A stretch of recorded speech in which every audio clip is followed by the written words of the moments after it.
toxic, I'm looking... Oh, God. Sorry, I didn't see you standing there.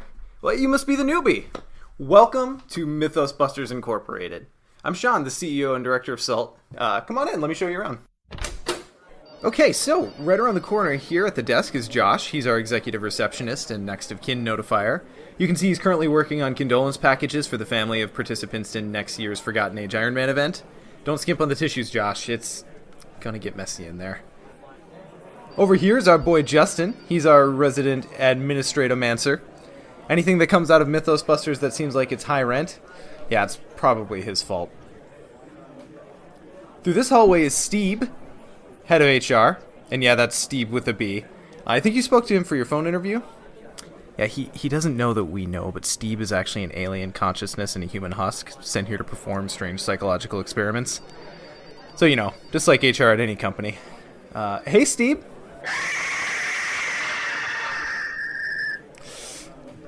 Yeah.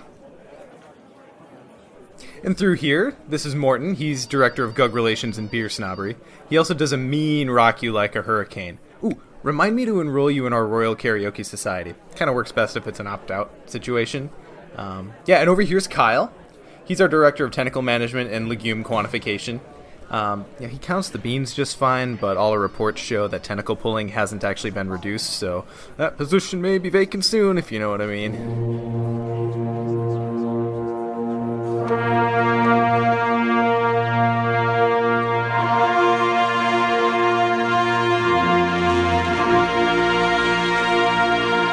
Oh, that's just our music department. Never mind that. It won't be operating for a while yet. And this is the Buster's Cafeteria. I know it's tough to see behind all the passive-aggressive sticky notes, but there are the fridge and microwave. And hey, look, using our executive quiche press, it's Ian. Ian, this is the newbie. Oh, hey there, newbie. First quiche is on the house, one of our perks. Well, I'll leave you in Ian's capable hands. See you for the meeting. Looks like I'm working through my lunch break again. They don't call them emergency quiches for nothing, am I right? Let's go. I can eat and walk. Just down the hall here is Chris. He's the regional director of uses charges. That means if you spend all your charges shrinking a cultist's head or blasting a whippoorwill into outer space, Chris here can get those charges reimbursed. But just between you and me, just have to make sure all the forms are filled out correctly. He's kind of a stickler about these things. You would be too if arcane power of this magnitude was your responsibility. Yikes! On we go. Up next, we have James's office. You don't see it? I mean, it's right there. Well, trust me, just follow me straight through the corner of that wall there. You really have to split the angle just right. And we're through. Hey, James. James here is the director of Spires Construction and Non-Euclidean Architecture. He's the reason why our offices are always bigger on the inside, and Brown Jenkins has lots of dark, hidden crawl spaces to travel through on his way to Sean's office.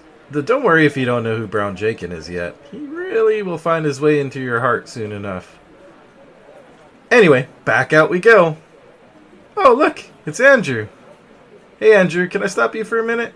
Say hi to the newbie. Andrew here is the executor of the Art Student Memorial Fund. Did you know that a Miskatonic art student is killed every single minute? There goes another one, just like that. Andrew here makes sure their affairs are well taken care of. Thanks for all you do, Andrew. Yeah, see you at the meeting? Okay. Well, yeah, I'll have to show you the PSA he made when you're done with orientation. It's really quite touching. Finally, in this cubicle over here, we have our own resident BA in Click Economics from Miskatonic University. They are head auditor of faulty click analysis. Yep, that's right. The next time you see someone claim a card is worth 2.57301 actions, go ahead and report them to our auditor here. And you actually get a $200 bonus for every successful claim filed. So keep your ears open.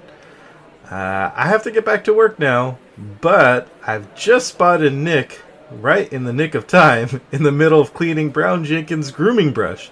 So I'll let him continue the tour, because this quiche isn't going to finish itself. Hey Nick, meet the newbie.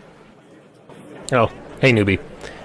Man, forget this. I'm a Mythos Buster. I shouldn't be cleaning this brush. I should be out there with the rest of them. Shotgunning. Here, newbie, you make yourself useful.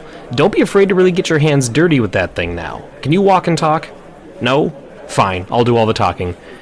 Just how I like it.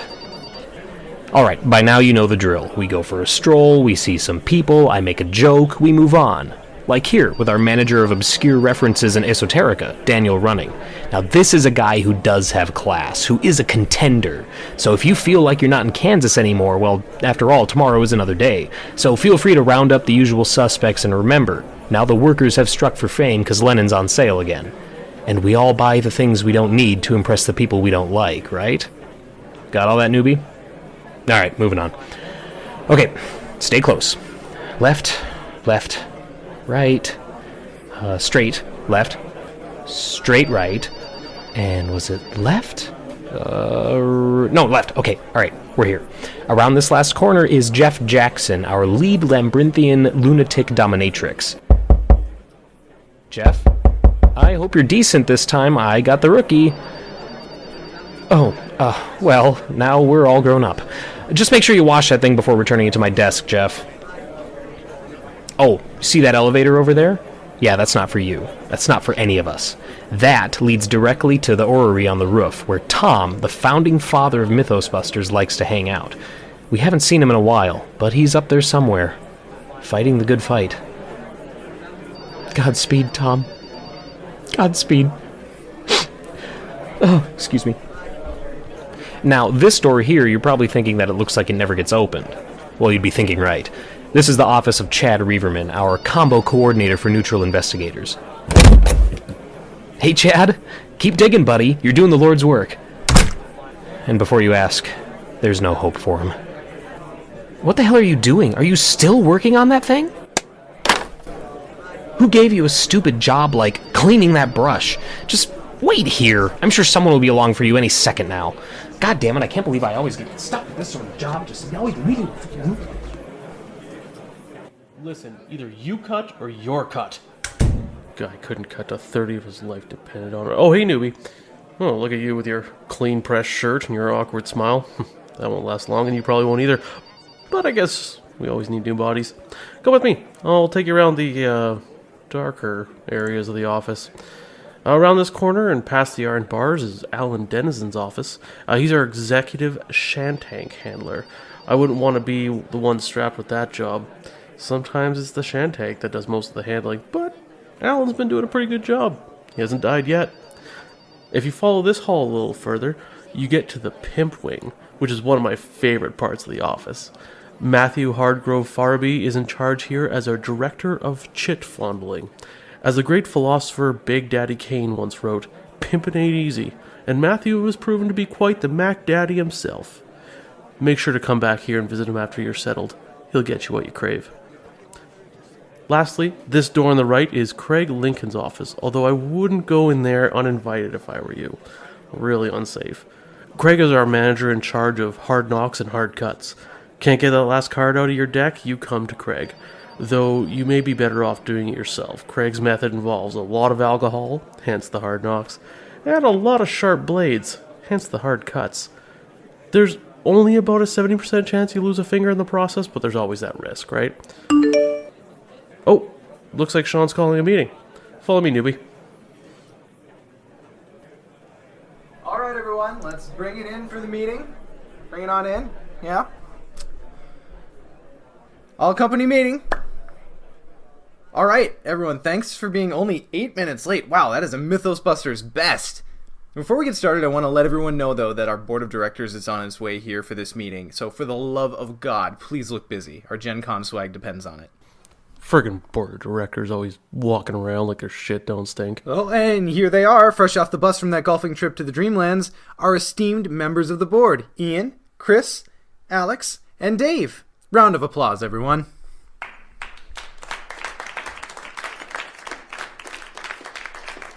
Guys, we've saved the first class section of the conference room for you. The butt cheek warmers should be at peak temperature, so just let the server know what you want to drink. Alright everyone, thanks for joining us. Before we get started, I wanted to take a second to mark this occasion. Episode 50 is a big deal for us. We've had a blast producing content for this community over the past 2 years. We, of course, want to thank everyone here because having Mythos Busters Incorporated has launched us into a new era of production and all the fun stuff that goes with it. But, of course, we would be remiss if we forgot to thank the newbie. Newbie, thank you for being here, and thank you to all of the newbies who have ventured into the Buster Mythos since we first pressed record. I look forward to making content with and for you guys for another 50. Scott, can you turn on the music and get us rolling here? Oh, yeah, sure. Freaking hunk of junk. Is this thing even connected? What the... There we go.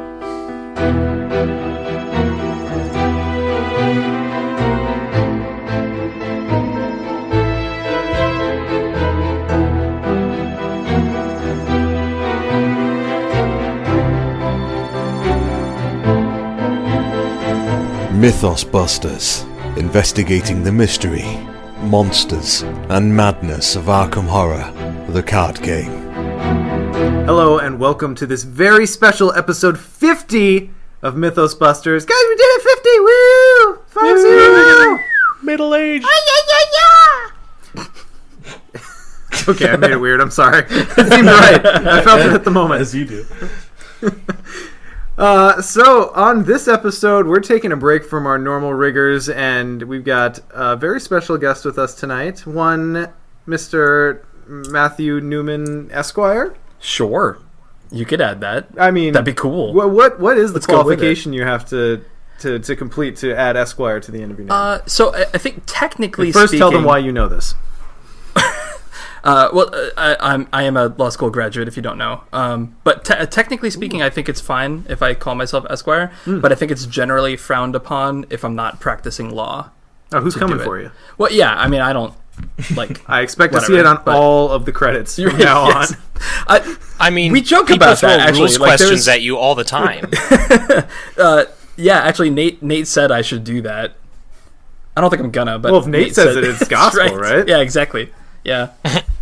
Joining tonight, of course, are the rest of the Mythos Busters. We've got Nick and Ian and Scott. Hey, dudes. Hi. Hi. Hi. Damn it! Nick is always the asynchronous one. Always. No, I said it at the same time as them. Oh. What are you talking about? Okay, then it's just lag. You could just... I'm joking. I didn't say it at the same time as them. I heard it all at 3 different times, so... viewers, if I if haven't heard Ian yet. Viewers, if it sounded all in unison, it's because they edited it. We had like 3 out of the 4, I think. Yeah. Or 2 out of the 3. We don't edit. Anyway, so we have Matt with us here tonight to discuss the Forgotten Age as a cycle. And I think as a tag bonus on the end, we're going to discuss a little bit of the Guardians of the Abyss. Heck yeah. Would we call it a cycle? No. Pack? It's a product. That's too sterile. Scenario campaign. That's what. That's It's a very technically- tight site. Scenario pack. Technically, what it's called. A Okay, so as scenario opposed to a pack. Mythos pack, it's a scenario. Okay, Yep. I dig that. Okay, so we're also talking about Guardians of the Abyss. Though I will say that for those of you who weren't able to get to an Invocation event or Gen Con, or you're worried about spoilers for Guardians, we are going to sequester that point, or that part, at least the spoilers for it, all the way at the end. So you don't need to worry about it. But right now, we're diving deep on the Forgotten Age. So I feel the need to preface here. Uh-oh. No, in a good way. We have, and I'd put myself at the 4 of this we. I'm like the middle tip of the W. Like the anyway. Wherever the front of the W is. I got there. there. I got your meaning. Yeah. Get on with it. But we've been a little sourpussy the past, for a couple months there. We'll say. That's okay. It's your right. I don't remember us being negative at all, Sean. What are you talking And about? I'm not apologizing. What I'm saying is, I personally am in a time where I have an unsealed God of War sitting on my PS4. I'm in the middle of Breath of the Wild and Red Dead Redemption 2. Like 3 amazing games. Yep. Well, I can't actually say that for God of War because I haven't played it yet, but all the reviews are great. Game of the year. Yeah, Game of the Year. We were just talking about that. And yet, I can't let myself play video games unless I've gotten in a little bit of Arkham that night. Like, despite the fact that I've got all that going on. I get the privilege to say this to your face. Arkham is my favorite game right now in any medium. So Yay, thank you. before we dive in, I want to throw that out there. Just maybe a little bit of karmic balance. You didn't have to preface But it. Just 'cause I'm here. Well, it felt right. I just kind of went with it. But anyway, so The Forgotten Age, and I know that I did actually listen to that interview you did with that podcast that shall not be named. So I know you've covered. I know you've covered. Right, the baby eaters. But for those who don't cross-pollinate, we might cover a little bit of the same ground here. Sure. But as far as setting goes for this campaign, where did you land on Yeeg and the kind of Mesoamerican theme, at least to start, after Carcosa?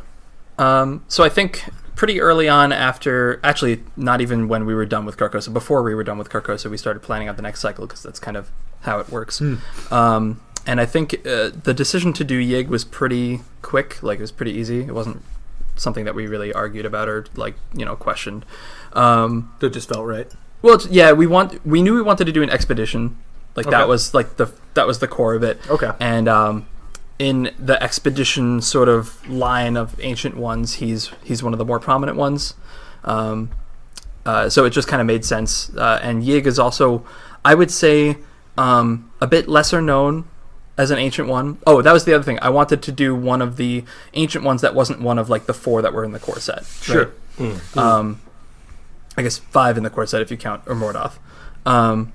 So I wanted to do a sort of lesser known ancient one, and I also wanted to take one of the ancient ones that I think people tend to view as like weaker or like not as interesting, and kind of like raise them up to a level where people are like, oh yeah, Yig is awesome. I love Yig. Yig is really cool, and here's why.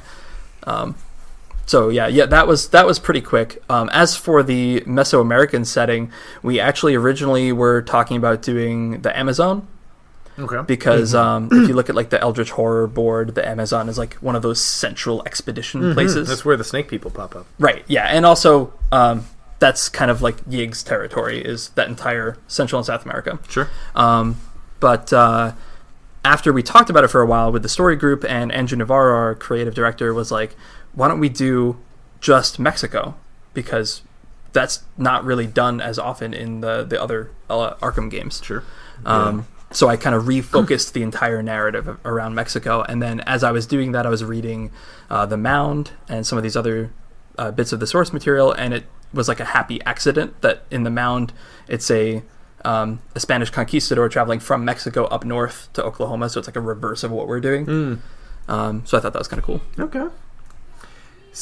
So, how did the Edstley Edstley? I think it's pronounced Estley. Well, like, you would know, wouldn't it? Did you create them? Well, I mean, yes, but the word is an Aztec word. Okay. What does it mean? Yeah, it means blood. Oh, uh-huh. Ooh. Yeah. That explains a lot. Yeah, I also thought it sounded cool, so I like it. So how did that, I guess, because that's a heavy theme throughout the whole campaign. How did that specifically coalesce? I think it mainly started because there needed to be an impetus for people to go on this expedition. So like what are they looking for? What's the thing that they're looking for? Blood. Blood. So I came up with Alejandro, and I came up with the idea that there's this lost city-state of part of the Aztec Empire that no one ever knew about because it's in a remote region of Mexico that the Aztec Empire never spread to. So it's like, that's weird. Why would it be there? Like, why would it be in the jungle? It's like their hidden bunker silo that we would have in Antarctica. Sure. Yes, it's exactly like that, except Aztec. I just watched GoldenEye recently. Oh, cool. I know that was Russia, not Antarctica. It's where they hide the things that they don't want, like on the right side of the tracks, right? Right. And of course, we'll get into it later, but I'm sure. But there's a whole question of whether it's even Aztec to begin with. But anyway, that was the impetus. Like, there needed to be some reason to go on this expedition in the first place, obviously. So once we decided that was what it was going to be, I started building the sort of my internal backstory for the Estley, and what their whole deal is and that sort of thing. Okay. So, I guess we'll probably get a little bit into this later, but I guess where I want to bring it is we're going to skip right to the middle of the just campaign story. The twist that comes where you realize, like, oh, I'm not just... Spoilers! Yeah, well... Just kidding. I'm tangled up with Yig right now. But there's this whole other faction with machinations, and you realize what Alejandro's all about. Like, you know, I would never expect you to just pick a trope and stick to it. So where did it come in to be like, all right, we're going to take a left turn here? Mostly, there was a desire to create a story that wasn't so cut and dry, where, not that Carcosa was cut and dry by any means, but where, like, the villain is trying to do this thing and you must stop them. Where instead it's, there's like almost like three factions. There's like, you have your own motivations. Yig and Ichitaka and all of that, and the snake people in general have their own motivation. And of course the Yithians have their own motivation. And how they all intersect is where the plot sort of is driven. Was that very early on in concept, or pretty early on? Yeah. I had also read The Shadow Out of Time because I was reading basically any Lovecraft story that had dealt with like a lost civilization. Like that was my original inspiration. We're gonna find a lost civilization, so let me read all of these ones. And The Shadow Out of Time, in addition to all the other stuff that happens, it's kind of like there's this plot of he goes and seeks out the where Nakotis would be in Australia. And that's where he's remembering everything. He's like venturing through the ruins, and that's like the majority of the plot actually is that.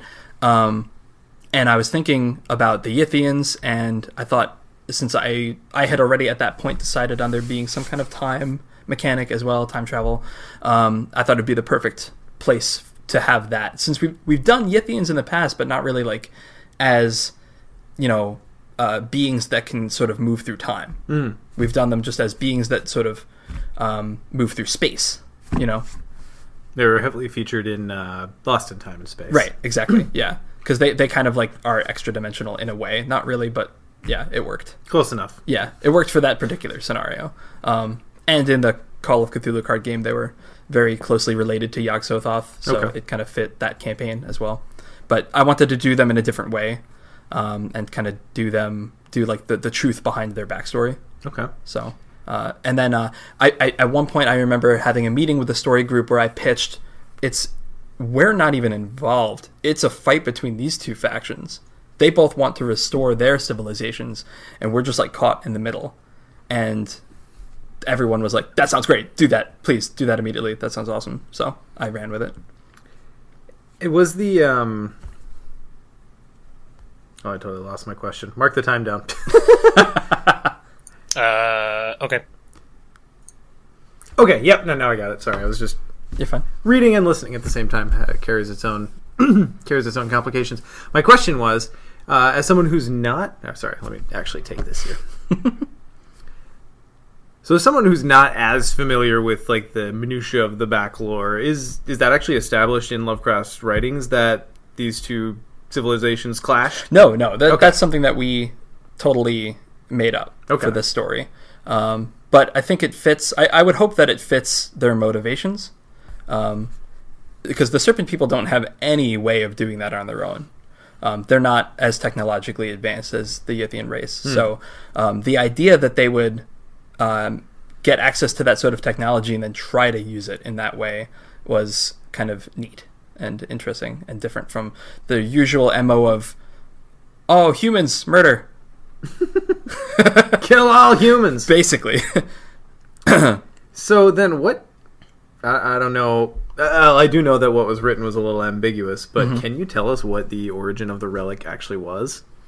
So I won't go too far into it because a lot of it, like you said, is explicitly shrouded in mystery, and I don't want to spoil too much of the story. I'd rather people try to figure it out on their own, but it's pretty heavily inferred that the relic was not made by humans or the Serpent people. It was indeed made by the Yithians. Okay. Because they wanted to restore Nakotis to its original state before it got destroyed. And somehow they lost it. Yeah, well, so they had to bring it to the Nexus, right? Okay, that's right. It only worked at the Nexus. Yes. And that was guarded. Exactly. Okay. All right. That's the idea. I dig. Yeah. So I'll pause for a quick second here, because whenever we do this, I always I get eye contact with you, so we have all the nonverbals. So I'm going to pause for a second. Oh yeah, yeah. One of You those guys say can something. interject with a question at any point if you have one. How much? Okay, so now I'm assuming that with the Mythos pack preview articles, you don't have a whole lot of your say in that. I'm imagining it's not huge. So was it a kind of a bummer that the Yithians, the fact that you played as a Yithian, was spoiled before the pack actually released? So I do have some control over that, in that if there's a particular story beat that I want to be kept secret, I can. I receive all the preview articles before they go live, so that I can make sure that the things are that the rules are right and the cards are interpreted correctly and that sort of thing. And if there's a particular story beat that I want them to keep hidden, I can chime in and say oh, please don't spoil that. That's important. And I think the only time I don't think I actually needed to do it at all in this cycle, but the only one that I was worried about wasn't that. It was the Ichitaka betrayal. I wanted to make sure that was kept secret. Yeah, because that one cut deep. Yeah. Yep. And the Alejandro betrayal. Yeah, we betrayed a lot of this cycle. We knew he was bad. Yeah. We had that bastard figured out right away. That one is easier to keep secret because it happens at the end of a scenario. Sure. It was the Ichitaka one that I wanted to make sure kept secret. But no, the body of a Yithian thing, I think it's kind of inevitable that to a certain extent we have to market these scenarios. And part of marketing is explaining what's cool about this one. Why do I want to buy this one? Why do retailers want to buy this one? That sort of thing. And really, that's the major mechanic of that scenario. Without the body of a Yithian thing, it's what's happening in this scenario? You're in Nakotis. I mean, there's a lot more to it, obviously, but from a marketing standpoint, it's way easier to pinpoint the most the single most exciting thing about the scenario and write pages about it. So for that scenario, that's what it was, and I had no problem with that because I think it did sort of blow up the community when it was announced. Oh, it sure did. Yeah. What? Yeah. And I think perhaps the best secret about that whole thing was kept a secret, and that's the fact that you could walk out of that scenario with your Yithian intact. Yeah. Also, our marketing writer did a clever thing that I thought was really cool, where she kind of posed it you might become a Yithian, right? But really, you have to. It's guaranteed. It's gonna happen. But the way she wrote it, it kind of made it sound like this is a thing that might happen. And I think clever players who know about the history of or have read The Shadow Out of Time and know what Nakotis is would be I think it's physically impossible for us to be there in any body other than the body of a Yithian. Right, yeah. But I love the community's response to that article, where everyone was trying to figure out oh man, what are the deck building requirements for Yithian? Can we start a campaign as a Yithian? Just all the thoughts that went into that. Yeah, it was fantastic to watch people think of that, and then shit hit the fan, and people became Yithians. That leads also to my favorite game text in the entirety, I think, of Arkham, at least in a scenario, which is Yithians can't build decks. I like the. Do you even remember? The deck building requirements? Do you remember? The whole back. The whole backside's just amazing. Yeah, that was great. Agree. That is the take 100 horror from Carcosa of TFA. It reminded me more of the madness definition. The definition of it. Because it came about in the same way. I was I don't know what to put on the back of this card. There's there's nothing I need to put on the back of this card. So what do I put? All right, I'll put some flavor text from The Shadow Out of Time. People will probably ask about deck building, so I should put something here. I love the idea of you just sitting around the LCG department hey, Nate, I don't know what to put on this thing. Nate goes, make fun of him. Yithians can't build decks. I always say that there's no crying in baseball. Silly rabbit. Dogs can't look up. Yeah. Dogs are forever in the push-up position, though. Accurate.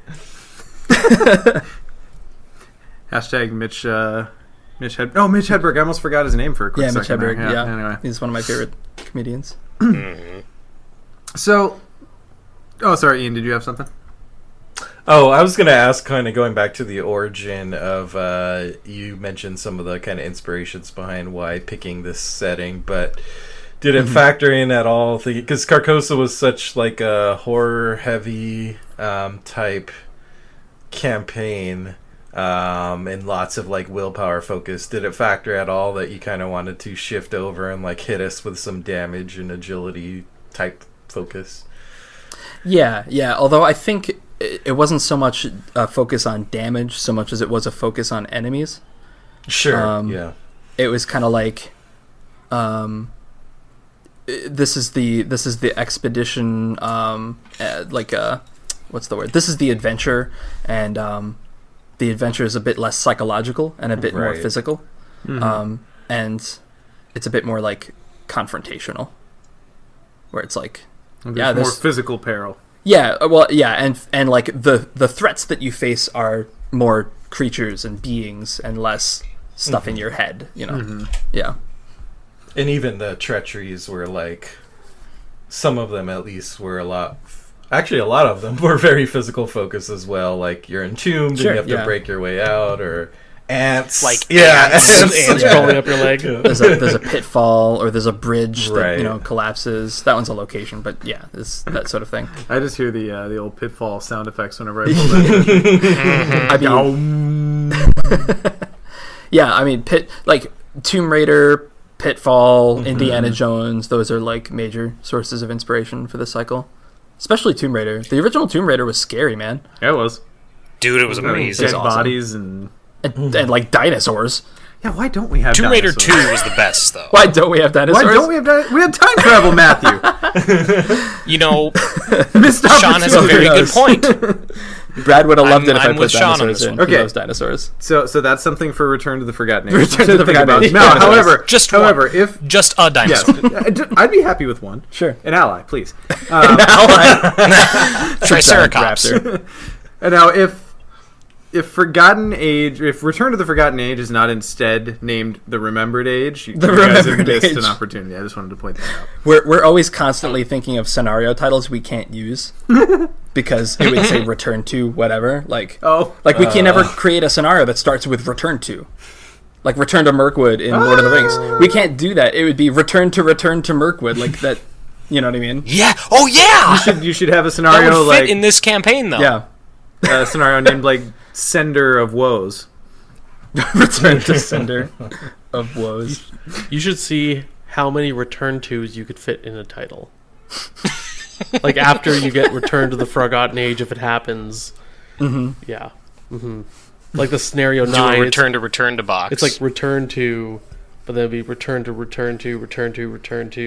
whatever it is. You sound like a remix. I would say I thought he was glitching out there for a second. So Matt, after Forgotten Age, is agility going to go back to being the dump stat? Oh, come on! No, I don't think it ever was, but I think a lot of the techniques. You've played the game, right? A lot of the techniques that I think are in the Forgotten Age that make agility more important are gonna kind of continue. Like I don't see because now we have tools. Yeah. I mean, I was being a douchebag. There's so many good agility-based cards that came out of Forgotten Age, but that. I remember when Forgotten Age was first announced. That was the thing. Was everyone's like, "This is going to be the agility cycle." Yeah. So, but again, and I remember saying this when we talked about Carcosa. Actually, the last time I was on, if it is the agility cycle, it's not the agility cycle in that you're going to need high agility. It's more just that, like, we're going to play around with the idea of agility being either important or maybe useful. The opposite, depending. Like, alert, for example, is a mechanic that, like, punishes evasion and vengeance. Punishes bad evasion. Sure, that's true. And vengeance is a mechanic that rewards evasion, so it's kind of like evasion's important in different ways. You know what I mean?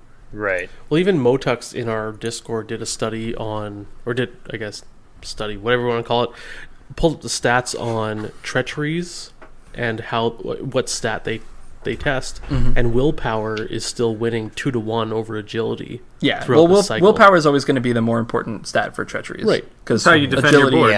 Agility is already the defensive stat for enemies. Right. Right. Yeah.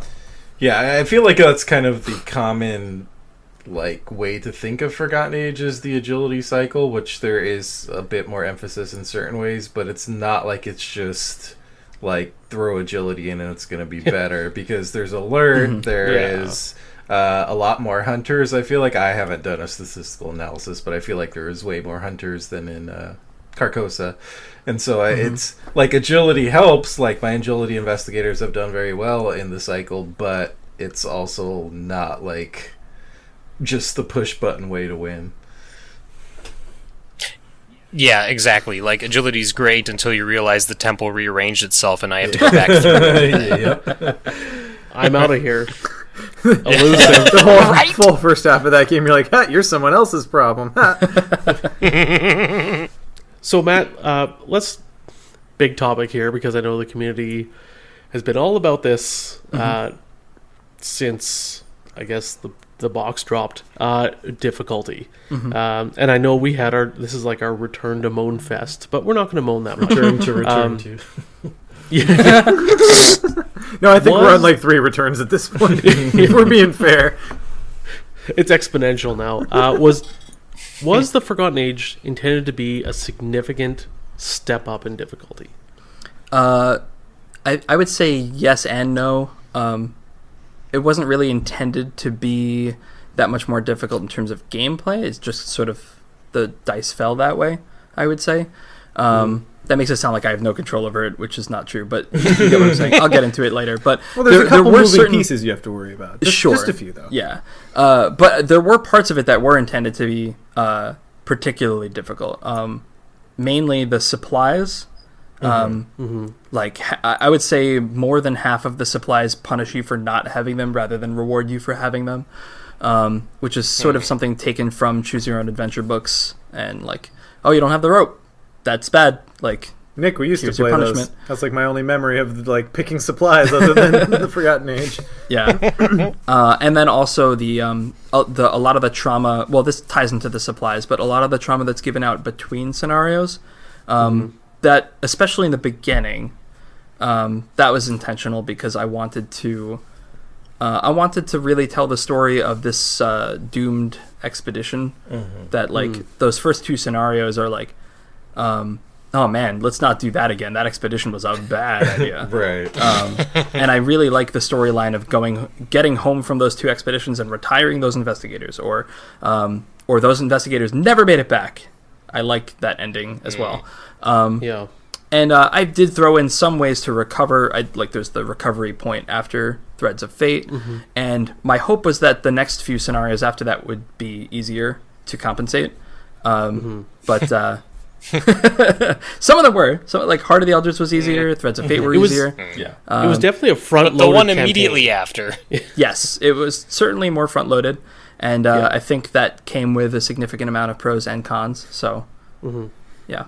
Did you see? Because I believe you play either Bloodborne or Dark Souls, or you played both. Yeah, both a lot. So. Were you? You've seen some of the cards, right? You're I think you play these 2 favorite games of yours. Was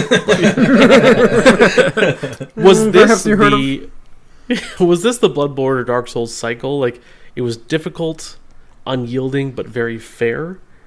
Where I see, I haven't played very many Dark Souls or Bloodborne games. I played Dark Souls for a couple hours, but it felt in the very beginning I didn't know what the hell I was doing, which was exactly how I felt with supplies. But after a few playthroughs, I was like, okay, I know how to handle this game. Was that what you were kind of aiming for? I think to a certain extent, the entirety of Arkham's kind of like that. I would say, Arkham has a very high skill cap. That's something I'm very proud of with the game. Where the first time you play, the Ghoul Priest is a wall that you run into, and you're like, oh my god, 2 damage and 2 horror, 4 fight, 4 evade. How am I supposed to deal with this monstrosity? But as expert players, you come back and the Ghoul Priest is a pushover, unless you draw. Because you've learned his move cycles. Right. Yeah. You know his deal. You know the gathering well enough that you know exactly where to position yourself and what to do and how to win and like what cards you need to draw and have in your hand to deal with whatever threats you encounter. So I think to a certain extent the entirety of Arkham's kind of like that. I wouldn't necessarily say that the Forgotten Age is like the Dark Souls-ish cycle, but I think it did get one location though. Fair enough. Fair enough. Yes. But I think just a lot of those same mechanics are even more so true in this cycle. I would say that. Is there anything you'd change in that regard if you could take a second swing as far as difficulty and balancing and all that stuff? Or like, I mean, I've very much warmed to TFA now. But my first playthrough, I was just like foaming at the mouth. If you were in my game room, I would punch you in the face. I'm glad I wasn't in your game room. That's very good. The people he was playing with, though, really wish you were there because they were just taking those punches. I just punched everyone, hoping it was you. I was okay with it, but is there everything you would take a second swing at? I mean, the answer is definitely yeah, but I don't really like to dwell on it or think about it. I think generally after a project is done, I have to move on to the next thing and away from that because, deadlines. I have to move on to the next thing, and really, there's not much I can do once it Gold Masters. It's like out of my hands. So until you get to the Remembered Age. Until I get to the Remembered Age. So I think dwelling on it would just like crush my spirits and do nothing else productive. So I'd rather just move on to the next thing, and I'll listen to people's reactions when it comes out, obviously, and I'll jot all of that down and learn from it. And for sure, if I had the ability to go back in time and change it with like a relic that a certain great race made, I would totally do that. But that's of course. And similarly, if I had like a million years to work on a project, I'd probably never finish it, and that's not a good thing. Yeah. So do you find it, kind of tangenting off of that real quick, do you find that when you're working on these things that it is kind of like, do you ever just set it down and be like, I am done, or is it always kind of a thing where it's like, okay, it's fine, I need to walk away now? I think it's certainly the latter more often than the former. I think all designers have a range between like perfectionist and I guess the opposite end of the spectrum would be like, what's the word? Like, I'm fine with this, I guess. And you don't want to be on either end of that spectrum. Like, if you're too much of a perfectionist, then you're never happy with any ability that you ever create, and you're constantly revising and revising and revising. And if you're not precious about anything. Yeah, and if you're not, and if you, if you just jot the first ability that you think of down and then think it's perfect and never revise it, then that's like just as bad. I like to think that I'm somewhere in the middle, but I think I'm probably a little bit further on the perfectionist end. So there is a certain point in which like it's getting close to a deadline, and I have to just say, okay, this is good enough. And we appreciate the fruits of your stress. Thank you. And like the desire is to make sure that good enough is still really good and not just like fine. You know what I mean? Right. So, yeah. I had last question. Oh, sorry. I was gonna say, last question defining or revolving around difficulty. Was the Explorer mechanic meant to add difficulty, or was it just a mechanic you thought would be super thematic and it just happened to be more difficult? Yes. Fair enough. Yeah. Like, I mean, I knew it was going to add difficulty. I had no, I wasn't thinking like, oh, this bonus action that you have to do in order to move and find clues that also has a chance of drawing a treachery is going to make the game easier. Like, I wasn't, thinking that by any means. But my primary motivation was just to find something that was really thematic and would make you feel like you're lost in this wilderness that you've never visited before, and you don't have a map, and you don't know where you're going, and you're kind of meandering. Oh, I felt lost. Yeah. Like, we always used to use the term face check for like scenario wide, but the Explorer kind of distills that down to an action. Yeah. Like, I'm just gonna face check Yeah. the Explorer deck right now. Yeah, and I think it also served some other purposes too. Like, I think it adds to replayability. Yeah. In certain scenarios more than others, but and I did purposely want to design a version of exploration that could be different in different scenarios, especially because at the time that I was designing it, I wasn't sure if it was going to be the same in all scenarios, so I wanted to make sure that it was something that I could tweak from one scenario to another. So that's why, like, exploration in Boundary Beyond is totally different. It's totally different in to an extent. It's different once you get into the caves in Depths of Yath. Yeah, it is. Heart of the Elders Part B. So yeah, and Shattered Aeons.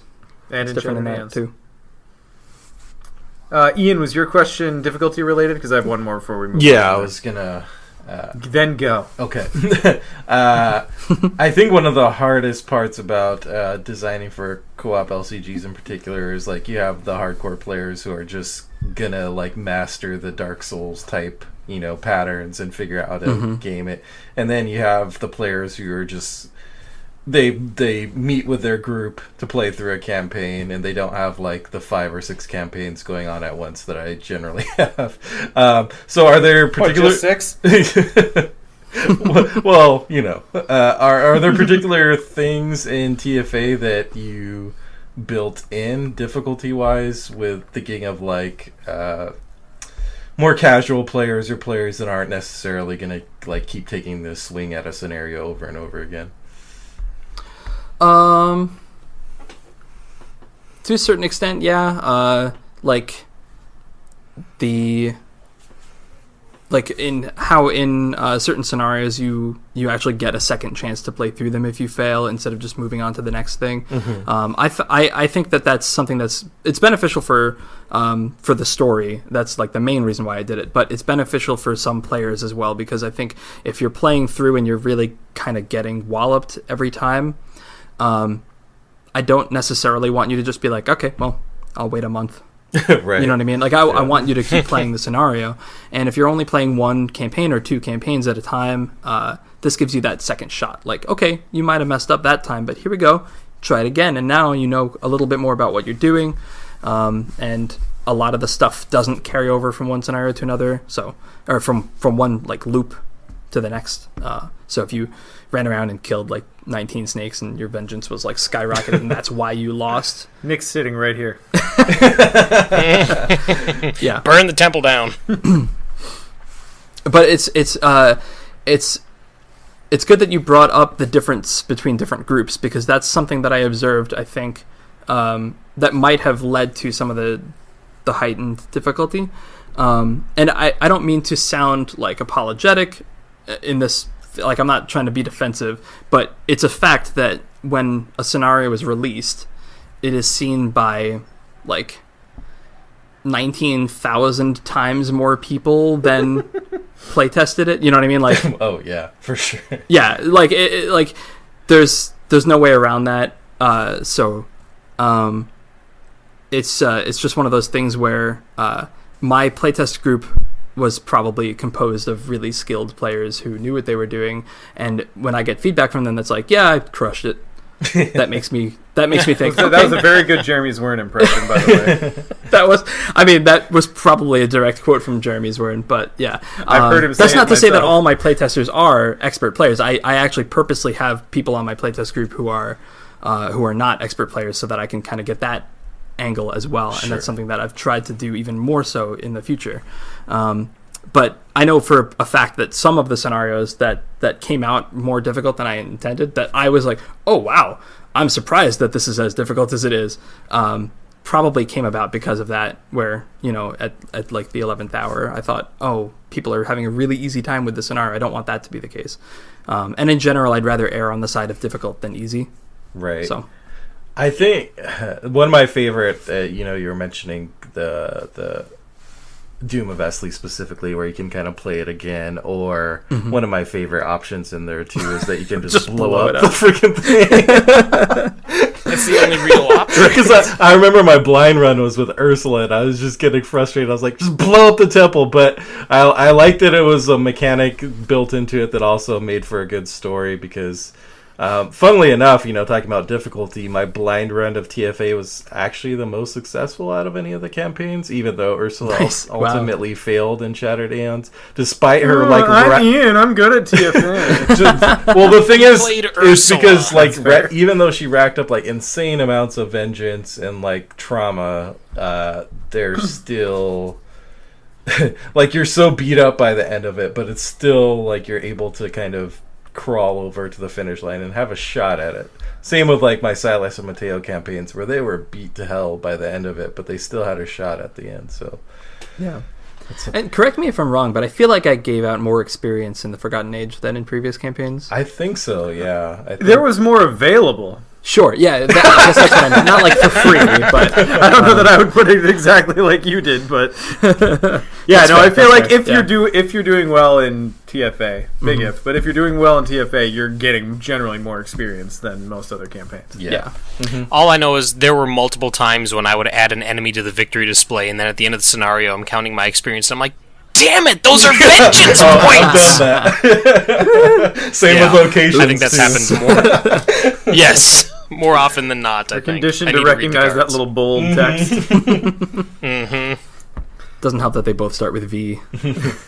Right? Yeah, thanks, Matt. You're welcome. So, very, very thematically for the question I'm about to ask, I'm going to loop back around and start talking about the kind of, again, the theme of the campaign. Time travel was a big piece, which is very interesting from the perspective of you're taking this very abstract concept and applying it to something that's very mechanical. So first, was the concept of time travel, was that an early on thing? It was early in that once we decided what the relic does and what the motivations of the particular parties are, then it was pretty instantaneous that would be the latter half of the campaign would deal with that. Yeah.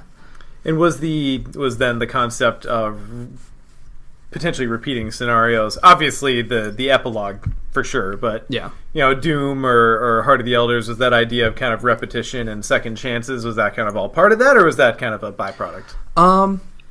I think it was more of a happy accident that comboed with that theme so nicely. The true reason why there are those scenarios where you have to replay them if you fail was more from a narrative standpoint. In the past, I've been able to just write resolutions that what would usually with those resolutions forward. Yeah, I start with what would happen if we failed here, you know what I mean? And most of the time it writes itself, right? Miskatonic Museum, what would happen if we failed? Well, you don't get the Necronomicon, they got it, so there you go. What would happen if you failed in the Essex County Express? Well, you get sucked up into the gate. Well, that could lead to a bunch of different things. So let's have them just wake up in the forest, that sort of thing. And usually I can write that pretty easily. But with the Forgotten Age, since the Forgotten Age is an expedition and it's very you're very self-motivated to go forward. If you fail, have a very singular goal. Yeah, and if you fail in that goal, it's what happens? Right, so for Doom of Etzley, for example, well, you have to end with the relic somehow. The plot does not move forward if you don't have the relic at that point in time. Obviously, it gets captured almost immediately afterwards. But so the easiest way to reconcile that was captured. To just right.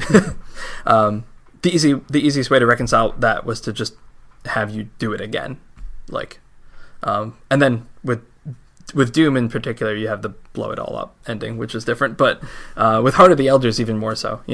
I always love the idea of coming fresh off of a bad Doom run. I just had one with my solo Silas campaign, and coming fresh off a bad Doom run, and you're sitting back at camp, bruised and bloody, and you're just giving repeated side eye to the the plunger of dynamite, just sitting there all hooked up. Yeah, I like the idea of that being, after 3 run-throughs. And you're like, you know what?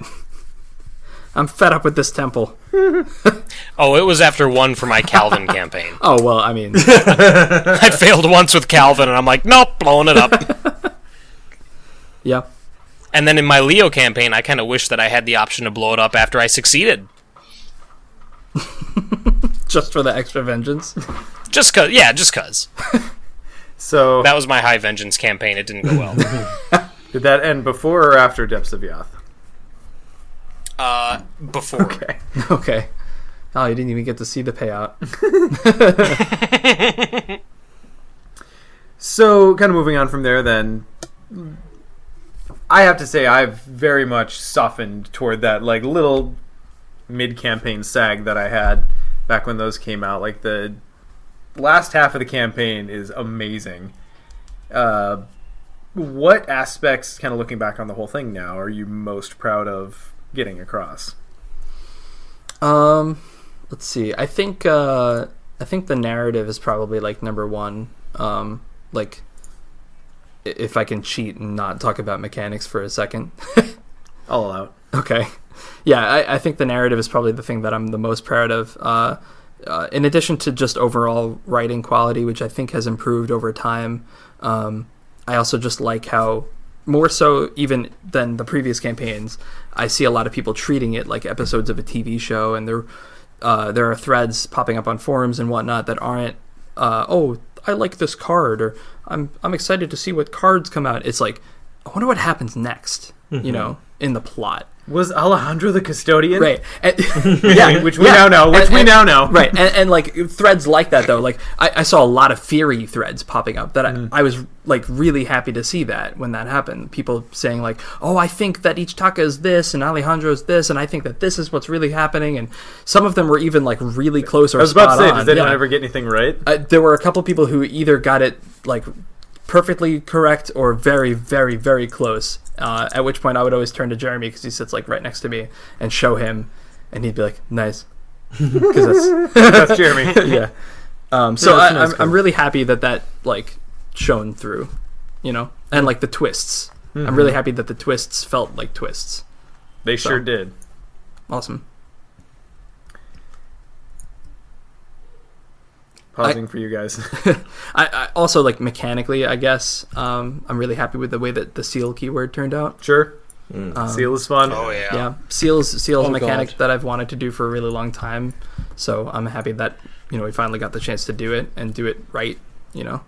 So I think Seal is my favorite mechanic to come out in player cards nice. yet. Awesome. I don't know if There's something so beautiful about a Mystic board that has like 3 Chaos tokens as part of its board. Like 4? I'm not a Sorry. 3 or 4. Yeah, you could. Yeah. I'm not going for the perfect setup here, Scott. But no, I'm Nick not a plays Mystic player. passable Like mystics. I do. Well, yeah, I'm not a big Mystic guy. Jim has always been my favorite thematically. And now that with all the seal stuff and bag control and encounter stuff, like I can really play Jim the way I want to play him, which is I'm gonna camp here and just, you know, play my horn and stop bad stuff from happening, and you guys go do the actual stuff. So, Which Matt, I don't know if feels great. So I was going to say, Sean, because I think you're talking about what I'm going to talk about here. I don't know if you've played my, what I'm calling my castration Jim build, where I just cut off the sack. But it's pretty fantastic. All those seal cards, once they work together, plus Jim's ability for skulls to be 0, plus the trumpet, like it just sculpting that bag. Oh, manscaping Jim. It's Manscaping. Yeah, There we go. yes, Do not approve. I like it. that's its final form. That was so beautiful to hear that come together. Anyways, I love Seal. I think it's absolutely amazing. And it's one Sean, of those. You've played with it. I have played that, and it is a really fun build, like a support build for multiplayer. And that's the kind of thing that I love about this game, where, you know, we've talked about it before. There's kind of a solo bias to the community because a lot of people do kind of take this home and they play it in their evenings, and, you know, a lot of them have kids, and it's just kind of solo is the wheelhouse. But there's so much magic to be had in high player counts where you can really dig into the corners of the player card pool. And that manscaping Jim build is definitely one of those. Yeah, and it's important to note too that I like that the seal keyword. You don't have to throw it all into a deck. You don't have to throw all of it in. You throw like one copy of Chthonian Stone into like Ursula or something because she has access to relics, and then you put it down with Ellie, and that's good enough on its own, you know, and it still feels like it's rewarding. So I like that too. Or you put Premonition into any deck that can take purple. Any deck ever. Yeah. Accurate. Yes, that card is amazing. I like that card. We've had multiple times where my wife's like, well, I guess I'll do this. I don't have any bonuses. I'm like, wait a minute. But Akachi's going to see if it's worth it. when you do it, you have to say it like, hold on, let me look into the future. It's got to be Dr. Orpheus. Oh, okay. I missed that one. Yeah, that's an amazing card. Seal, I know you can't confirm nor deny future products, but I hope we're not done with Seal. Oh, I don't think I'm writing anything out right now. I don't think I'm gonna say that I'm done with anything, except for maybe like scenario specific stuff that are like particular to one scenario. But like as far as player card stuff, I don't think I'm gonna say no to anything right now. I can't guarantee if or when it'll ever show back up, but who knows? Sure. It's gonna mainly be based on whether I can think of cool new stuff. You know? I have faith. Thank you. While we're talking about player cards, one of the cool things that I think we explored more than in past cycles are like really strong neutral cards, particularly assets, particularly the bow. Probably one of my favorite cards ever. Yes. And Time Worn Brand has been really fun to experiment with, especially because it's basically like opening up space for every investigator for the most part. How do you go about approaching the neutral cards for a cycle? I guess like looking at TFA specifically, because it's also like probably you have to worry about balancing it more since almost every investigator can take them. Yeah, I mean, in general, I would say that neutral cards have to be a little weaker or below the curve than normal cards simply because everyone has access to them. So if, God forbid, a neutral card came out and it was just bonkers, then everyone would put it in their decks. I'm not naming anything. I wasn't going to do it. I'm preempting it. Why is not? So in general, I would say that it is tougher to balance neutral cards, especially, and Arkham's a weird monster because experience is a thing. It's the only game of its kind with that sort of mechanic. And it can sometimes be really difficult to find the right level for things. I think we hit a good mark with the neutral cards in this cycle. I'm pretty happy with how they turned out. But, you know, there was a time where I was worried that, you know, I'm putting too many neutral cards in that are high level. So, but I kind of slotted them out early in the player card pool because I wanted there to be the sort of like relics. Like if we're going to have an Indiana Jones style adventure, there's got to be cool magic items for you to find. Right? Sick loots. Yeah. It's, you know, if it's a dungeon crawl, then there's got to be loot at the end. So that's where a lot of those came from. I think the bow, the brand, and Yaudle specifically are favorites of mine simply because they came in the cycle that the origin of the card is from. Oh, right? yeah, like, yeah, for sure. I mean, those were... You've kind of done that in the past, but it felt like it was a much stronger connection this cycle. Is that something you plan to continue to do going forward? Because I really enjoyed that. I mean, in general, I tried to include at least a handful of player cards that match the theme of the cycle, because I think that's like, why not, right? It's like, there's no reason not to. It's not like a rule that we have to stick to, you know? Like, obviously, as you can see, there's a bunch of cards that don't fit a jungle theme or whatever, but there's certainly more than enough that are, and it helps with art too, because when our art department is commissioning art, if they can say, here's 8 jungle expedition themed pieces, that's easier to sell to like one artist than like, here's one piece in a university with a professor, and here's one piece in a jungle, and here's one piece in Antarctica, like whatever, like, you know, it's all over the place. You're just describing the art briefs for Shattered Aeons now. Right. Yeah, so it creates a cohesive through line for the entire, you know, for that batch of art, you know. So, and like Ian was saying, or was it you who was saying yeah, it was you, sorry.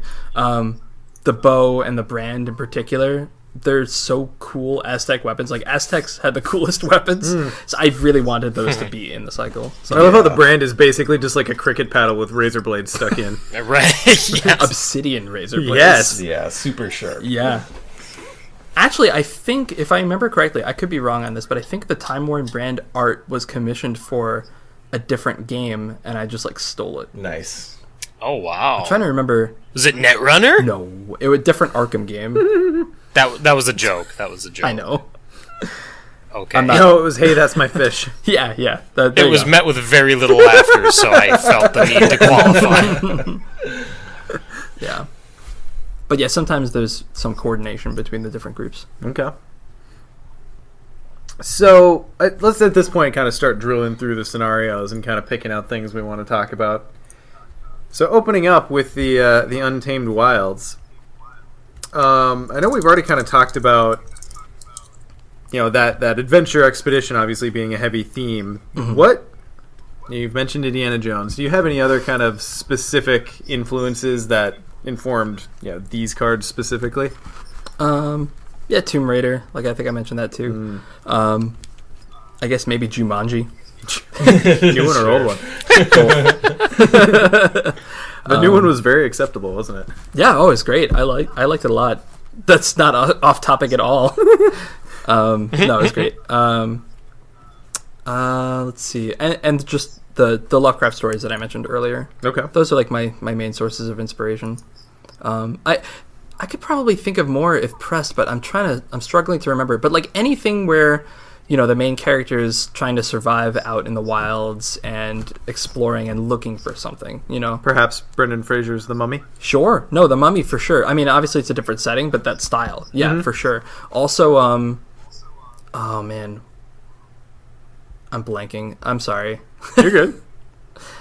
When I know that when we first saw the theme of the cycle and what the first scenario was going to look like, the first thing that went through my head was Joseph Conrad's Heart of Darkness. The scenario ended up not really being that, but that's still, to this day, that's still kind of the vibe I get when I'm setting it up, even though I know that it doesn't really match Heart of Darkness at all. But I get this whole feeling like we're in the thick of it now. Yeah. Like there's shit here that civilized man has no idea what it is. Like you're dealing with concepts that are bigger than what we understand currently. So I really. That's for me personally. I don't know if that was ever an inspiration for you. No, definitely. Uncharted was what I was thinking. Uncharted. But yeah, more to your credit, what you were saying, like one of the big themes, like the major theme of the entire cycle is written in the very first few words of the rules of the campaign guide, which is Earth is not ours. Like we don't own Earth. Humanity's a footnote. So yeah, I wanted to give that feeling of being out in a place where man was never meant to tread, Right. This campaign also made me realize I'm a pretty big Doctor Who nerd, at least up through the Matt Smith seasons. The Silurians were actually based on the snake people and Yig and all that kind of stuff, like that ancient civilization buried under the earth, lizard people. Yeah, Nice. Anyway, cool little I learned something. unintentional Doctor Who reference. I haven't watched as much Doctor Who as I should. It is a good show. So, go ahead, Ian. I was just gonna throw out there one of the things that struck me right away in that first scenario too is. So, speaking of Tomb Raider, I recently talked on the cast about the latest Tomb Raider, which I played, and I really liked one of the themes there, which is, of course, Lara Croft is this Tomb Raider, and that's her thing, and just kind of goes about it without thinking about it, but by taking... That's the best synopsis for that game ever. Yeah. But in this game, she's forced to think about it, because she takes this relic, thinking she's protecting it from other people, and ends up causing... the calamity that she's trying to avoid in the first place. Like, I feel like the investigators were placed in that situation where, yeah, we're going on this expedition, that's kind of what we do, especially at this time period, and then, it's, you're going into this place that you don't understand among all these, like, people that you don't really appreciate or understand, and you end up causing all these problems because of that mentality you're going in there with, which I thought that initial scenario really drops you in there when you first encounter the Esli people and Ichtaka, and it's with that first initial choice is like such a big choice that kind of defines everything from there on. Mm-hmm. It's funny you bring that up too, because I had just watched the first few levels of that game like just recently. Mm-hmm. And the whole time I'm thinking, they did the same. She picked up the relic and it caused calamities. Oh no!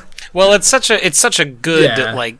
I mean, it might be tropey, but it's still really good and resonant because it's like the short-sightedness and the hubris of of Western culture, thinking that like, oh, we'll just walk into this place, like who cares who used to live here? Oh, look at this relic that hasn't moved for thousands of years. Let's stick it in a museum where it doesn't belong. That's for sure.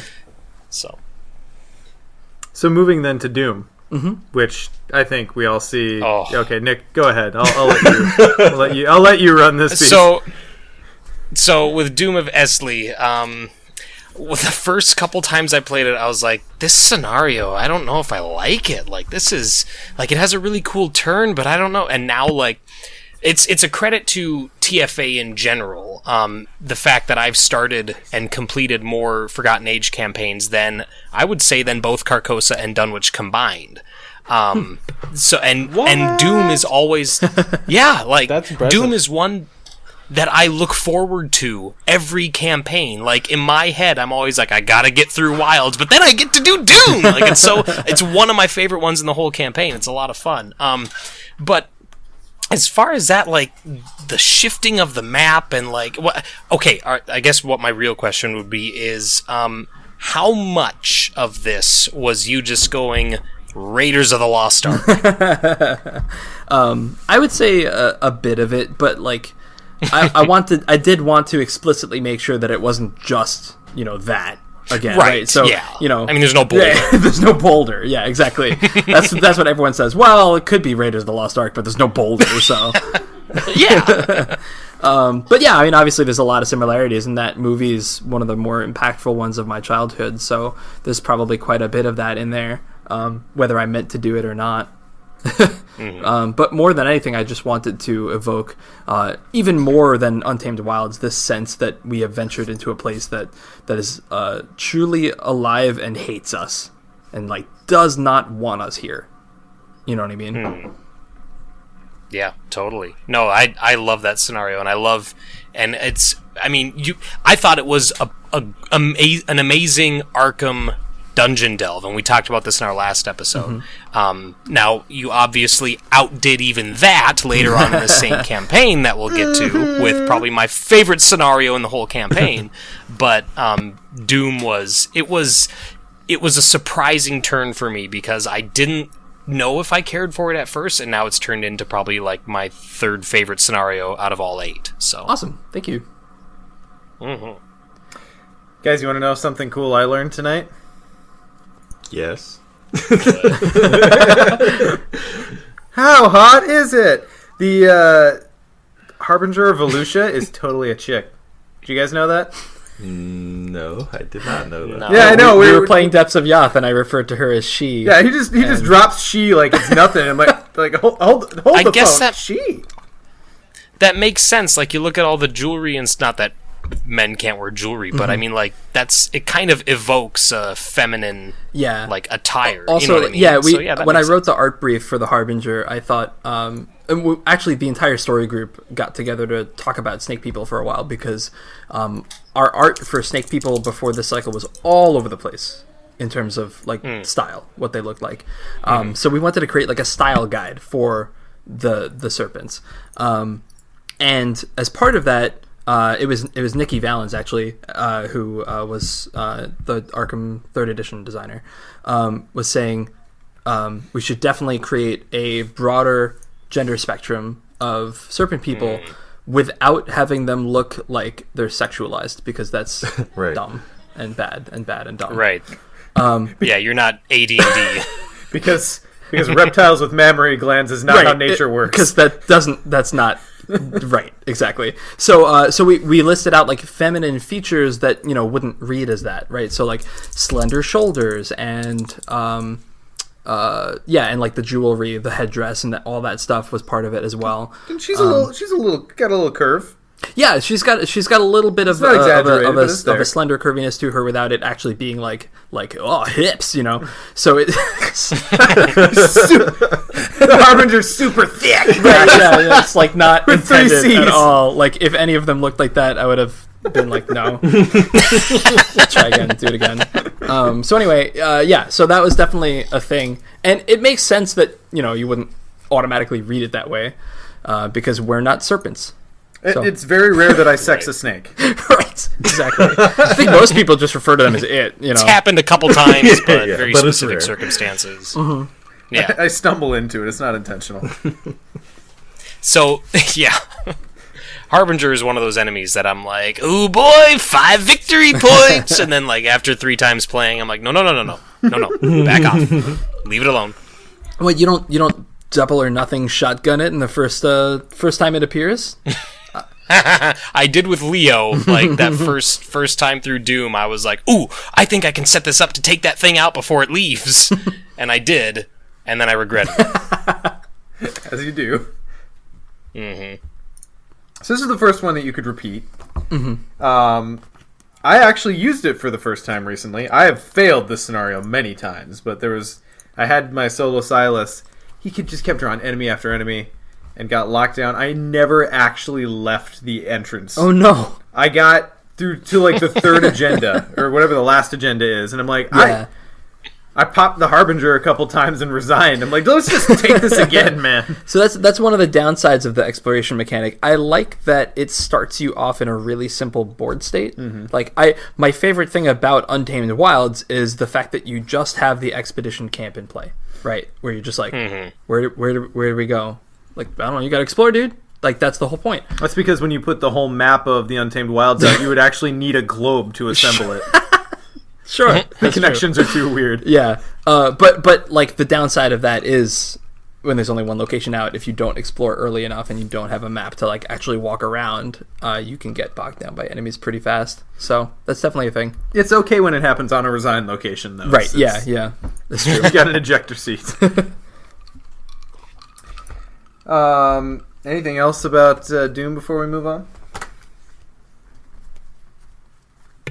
All right. Just Torches. a timestamp.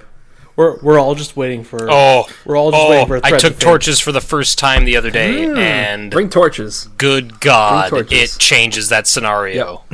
I bring That's the torches one that now for discards. for other reasons. It's like if I remember correctly, it's Discards like treacheries? look at the top 2 cards of the exploration deck and discard all the treacheries you Yeah, find, or okay. something like that. Yes. Or maybe just look at the top The 3. first, my first 4 actions were like torches. Was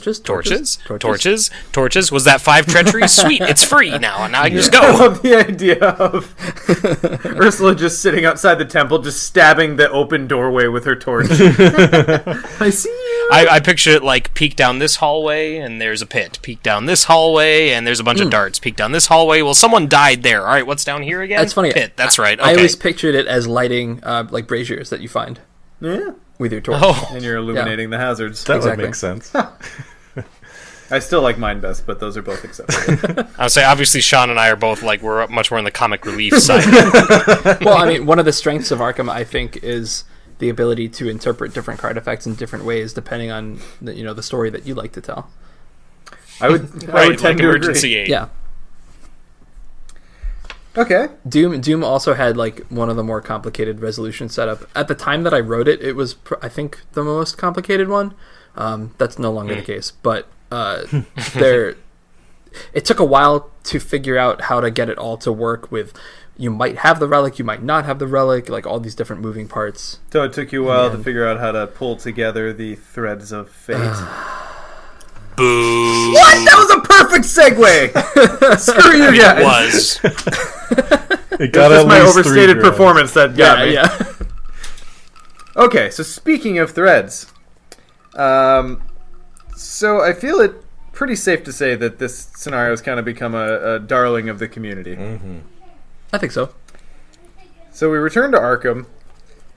Was I mean, you always return to Arkham, and I know you said the canon is, they're like your kind of the head canon that I like is you retire those investigators, or they're like the trauma's PTSD. It's one of my favorite interpretations, but it's certainly not like the best one by any means. You know what I mean? Yeah. I just love I love the idea of this other band of investigators looking into what happened to their failed expedition and picking up the pieces from there. It's the same thing with Carcosa. I think I said the same exact thing, where like my favorite version of the Carcosa, my favorite like path through the Carcosa campaign is it okay if we spoil Carcosa in this? Yeah. Okay. Spoiler alert for Carcosa. Okay. We've spoiled Carcosa a while Well, I ago. want to make sure that someone who's like played TFA but hasn't played Carcosa is tuning into this episode, and all of a sudden I drop a Carcosa spoiler. I think that person, as much as I adore them for listening on, has to accept the fact that they're walking in a minefield. That's fair. But yeah, like my favorite version of that campaign is when everyone goes insane in Unspeakable Oath, and it's another group of investigators thinking, the last group of investigators who did this went insane. Sounds good. Let's do it too. Oh, Mateo, your time ended too soon. You see It's funny that you bring up Unspeakable Oath, because that to me is like City of Archives is the spiritual successor to Unspeakable Oath. But I will hold that conversation for a City of Archives discussion. But Threads of Fate, like Matt, you put 2 of my top 3 favorite scenarios in this campaign. Like Threads of Fate was amazing. Yeah. How hard was it to like plot everything out? Yeah, it was definitely pretty hard. I think the hardest part actually wasn't so much plotting out the branching paths and like where they would lead, but mapping out like the number of cards in the pack and how many I had to use and that sort of thing. I really took advantage. Did you have to convince anyone that 24 act cards was normal and okay and nothing to be concerned about? I don't think I didn't have to like defend it. I think most of the people that I explained it to were like, "That's awesome," you know what I mean? So, I remember opening the pack and being like, "Okay. Oh, hey, cool. Hey, it's Taka. We're getting some locations and agenda, act." Yeah, I mean, I basically sold it as the branching paths scenario. You know what I mean? And it is that. Yeah, so like there's 3 acts in play. Each one has 2 variations. Each one branches again one more time after that. So there's a lot. There's a lot going on. Honestly, the thing I was most worried about was taking up so much card space that I wouldn't be able to do all of the narrative bits that I wanted to do. But luckily, I was able to use the back of the act cards a lot. Like out of those 24 cards, I would say like 8 to 12 of them have stuff on the back, maybe more. Probably more. Yeah, I think it's more than that. So there's locations on the back of some, there's assets on the back of some, there's enemies on the back of some. Yeah. 10 of them. Yeah. I think it's really cool with Threads of Fate, and I know as soon as I finished this scenario, I messaged you on Discord.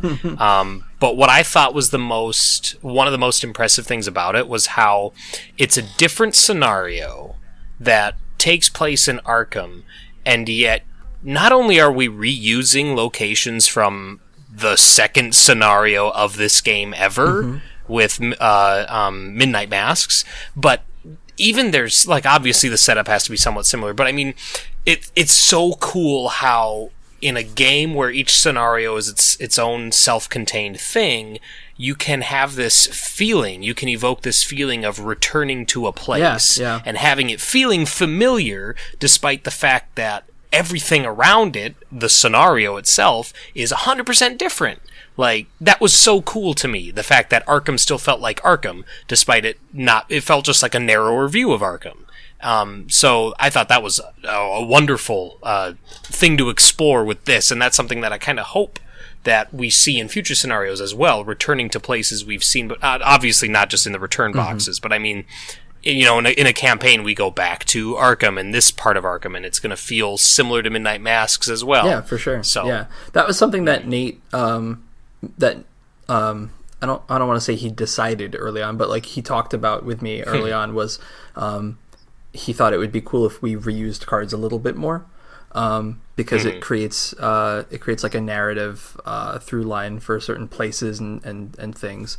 So stuff like, ghouls. If ghouls keep popping up in different campaigns, why not just use the same ghouls? And we'll throw new ones in as well every now and then, but for the most part, it's not a bad thing to reuse those sets because it makes people remember, and in addition to it being like nostalgic, which I think was probably a draw in this particular scenario, it also makes it feel like this is what ghouls are. You know what I mean? Right. Yeah. So like, well, I'd imagine that it frees up a lot of design space for the individual scenarios as well, sure, because you're thinking like, okay, I can only have 60 cards in this pack. Well, if I reuse 3 or 4 encounter sets that are thematically appropriate and that fit what this scenario is doing, like that's how many more cards that you have open now to design whatever you want. Sure. Yeah, definitely. So.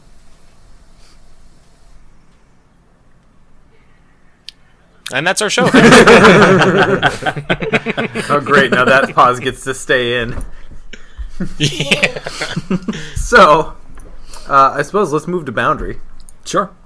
So everyone's favorite scenario. The Boundary Beyond. I say, do we have to? There's some fun stuff happening here. Oh, I don't get me wrong. There I is. love Boundary. It's actually one of my favorites. I really like... this is the scenario I did the most research for. Yeah, because there's lots of different, Yeah, well, I've never been to Mexico City, so I had to do a lot of research about Mexico City and like the different neighborhoods and what it looks like and what it feels like to be there. And obviously, I had to do a lot of research about like the Aztec Empire and the capital and Tenochtitlan and like what it looks like or what people think it looks like, because no one really knows for sure. And how to pronounce that. I know, I just and like all of these words really, because I don't speak Spanish either. So I did a ton of research. So I'm really proud of how it turned out, and I love how all the locations work. And I even did a lot of research about like positioning and what would this location turn into, if it was in this place of the map, like what would be on the other side if you went back into the past, that sort of thing. Is it bad that I just noticed that there's a snake in the art for Coyoacán? No, I mean I spotted it immediately because I wrote the art brief that I knew that it was there. But I don't think that. Yeah, I think it's pretty easy to skim over. I actually really like when the artists hide those things subtly in the art, because it makes it feel like you can revisit the art and appreciate it greater later when you come back.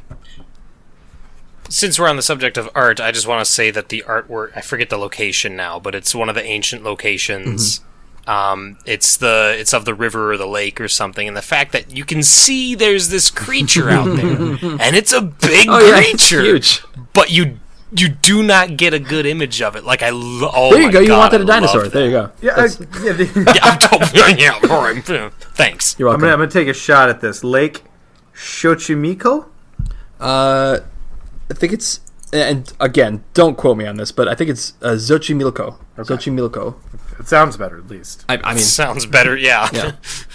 I'm sure someone out there knows a lot more about Aztec culture and history and language than I do, and they're thinking like, "Now, way off." Somewhere, some nerd is raging. I mean, that's not always, usually but just no way around that. It's usually me. So I appreciate yelling at my the sentiment, email to work. but we're definitely going to need more dinosaur than this in the remembered. Sure. Yeah. Okay, I'll keep that in mind. Yeah, you can't tell this is a dinosaur. While we're on the subject, that is one thing I do love about Boundary, because I mentioned on this cast before, I think, but being someone who studied history in college and taught history and taught Aztec history in high school, like it's something that rarely gets touched upon in games or card games, beyond like Euro games, whatever. I'm sorry to be dismissive, but it's just like, it's a picture of a pyramid, but you're just playing around with cubes. But in the kind of games that I play, I can't remember this type of like being in modern Mexico City or in the Aztec Empire, like. Just the fact that was touched upon was so cool for me, and the fact that you're flipping back between the kind of modern and the ancient version, like it's just one of those things that people don't usually think about, but that, modern Mexico City is basically built on this other city, what used to be this huge city-state. And so... Yeah, they basically, if I remember correctly, they basically like drained the lake that was there. Right. And built Mexico City on top of it. Yeah. Well, where's the eagle going to land now with the serpent in its claw? But one of the cool things about that is because it also ties... Like, that's a real historical thing, but then it also ties into what the whole cycle's about. But, like, taking it on the whole... mythological or supernatural step but then our whole human existence is built on these other like civilizations, so it was a cool connection to me. Awesome. So moving then to Heart of the Elders, my question here is, at what point did this become two scenarios? Like that's its most distinctive thing. So like, did you have more threads than you felt comfortable doing in one scenario, or where did that come about? That's a really good question. I don't want to go too much into the development process, but I will say that it was always intended to be like two parts. It wasn't always intended to be two scenarios, but at a certain point, I remember talking to like very, very early first draft with playtesters and being like, it's almost like two different scenarios. And then I was like, it's basically two scenarios. Why don't I just make it two scenarios? And it was like a eureka moment for me. And I wasn't sure if that was going to be kosher, if that was going to be okay for me to do that. So I went around and just asked, and then I just did it. Right. And I was like, well, if they don't want me to do it, they'll say something. And it turned out to actually be a really good thing, because it became like a marketing selling point for the scenario or for the pack. And it became like a point of divergence for the scenario. Like, what makes this scenario unique? It's two, that sort of thing. Like I've mentioned before, but I think it's important that every pack in a cooperative game or in Arkham feel like memorable in some way. Like, what's this pack about? Oh, this is the pack where there's two scenarios. Like, everything's got a hook. Yeah, exactly. So that's kind of cool. Other than that, I wanted it to basically feel like you're back in the jungle. You're finally back, right? But things are different, right? So it's not like Untamed Wild 2.0. It's a lot of the same map and a lot of the same cards, but your objective is very different. Well, now the snakes are bigger. The snakes are bigger. There's a basilisk. Yes, there's a basilisk Or two. Yeah, and another one with wings. Oh yeah, that guy. Oh yeah, about him. Yeah. I think that one's a she too. I'm gonna take your word for it. This one's not wearing feminine armor, so I can't fact check. Well, yeah, that one's like an actual thing. But anyway, so that was kind of my goal for Heart of the Elders. They're shorter, they're a bit more bite-sized, and I think that's a good thing too, because I also want to make sure that every scenario in standalone mode has something for someone to want to play. Like, if you're, like, earlier we were playing Depths of Yoth in standalone before we recorded. Which I would recommend. Yeah, Depths of Yoth in standalone is awesome, and it feels very different from a lot of other scenarios in standalone. So Heart of the Elders, you'd maybe play in standalone one of the two if you just want, like, a really short experience. Like, I want to play Arkham, but I only have 15 minutes. Like, here you go.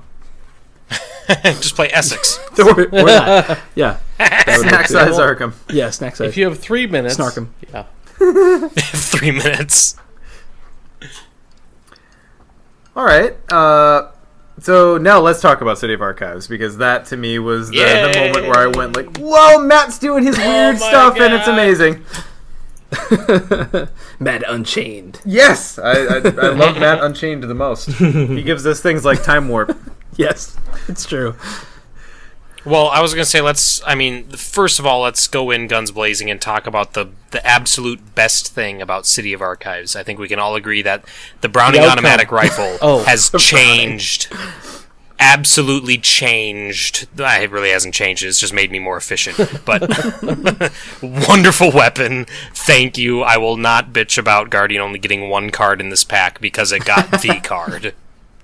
That's true. They only got one card in that pack. Okay, we can talk about everything else now. That happens. It does. Yeah, well, I think this pack had I had more encounter cards in it than any of the other packs, if I remember correctly. That looks accurate. Yeah. Yeah, there's a weird hill. Or you can't see. at least the fewest amount of player cards because of the 4 investigator cards. Yeah, So- I seem to And the remember when weaknesses. like going through stuff for AV Club, it has 8 or 9 player cards. I think 8. Eight. It's 8, yeah. I'm I looking think at there's it right 2 now. classes that only have 1. Yep, Guardian and Survivor have 1 card each. Yeah, that's ridiculous. But I spoke earlier about you putting out my favorite 2 scenarios in one campaign.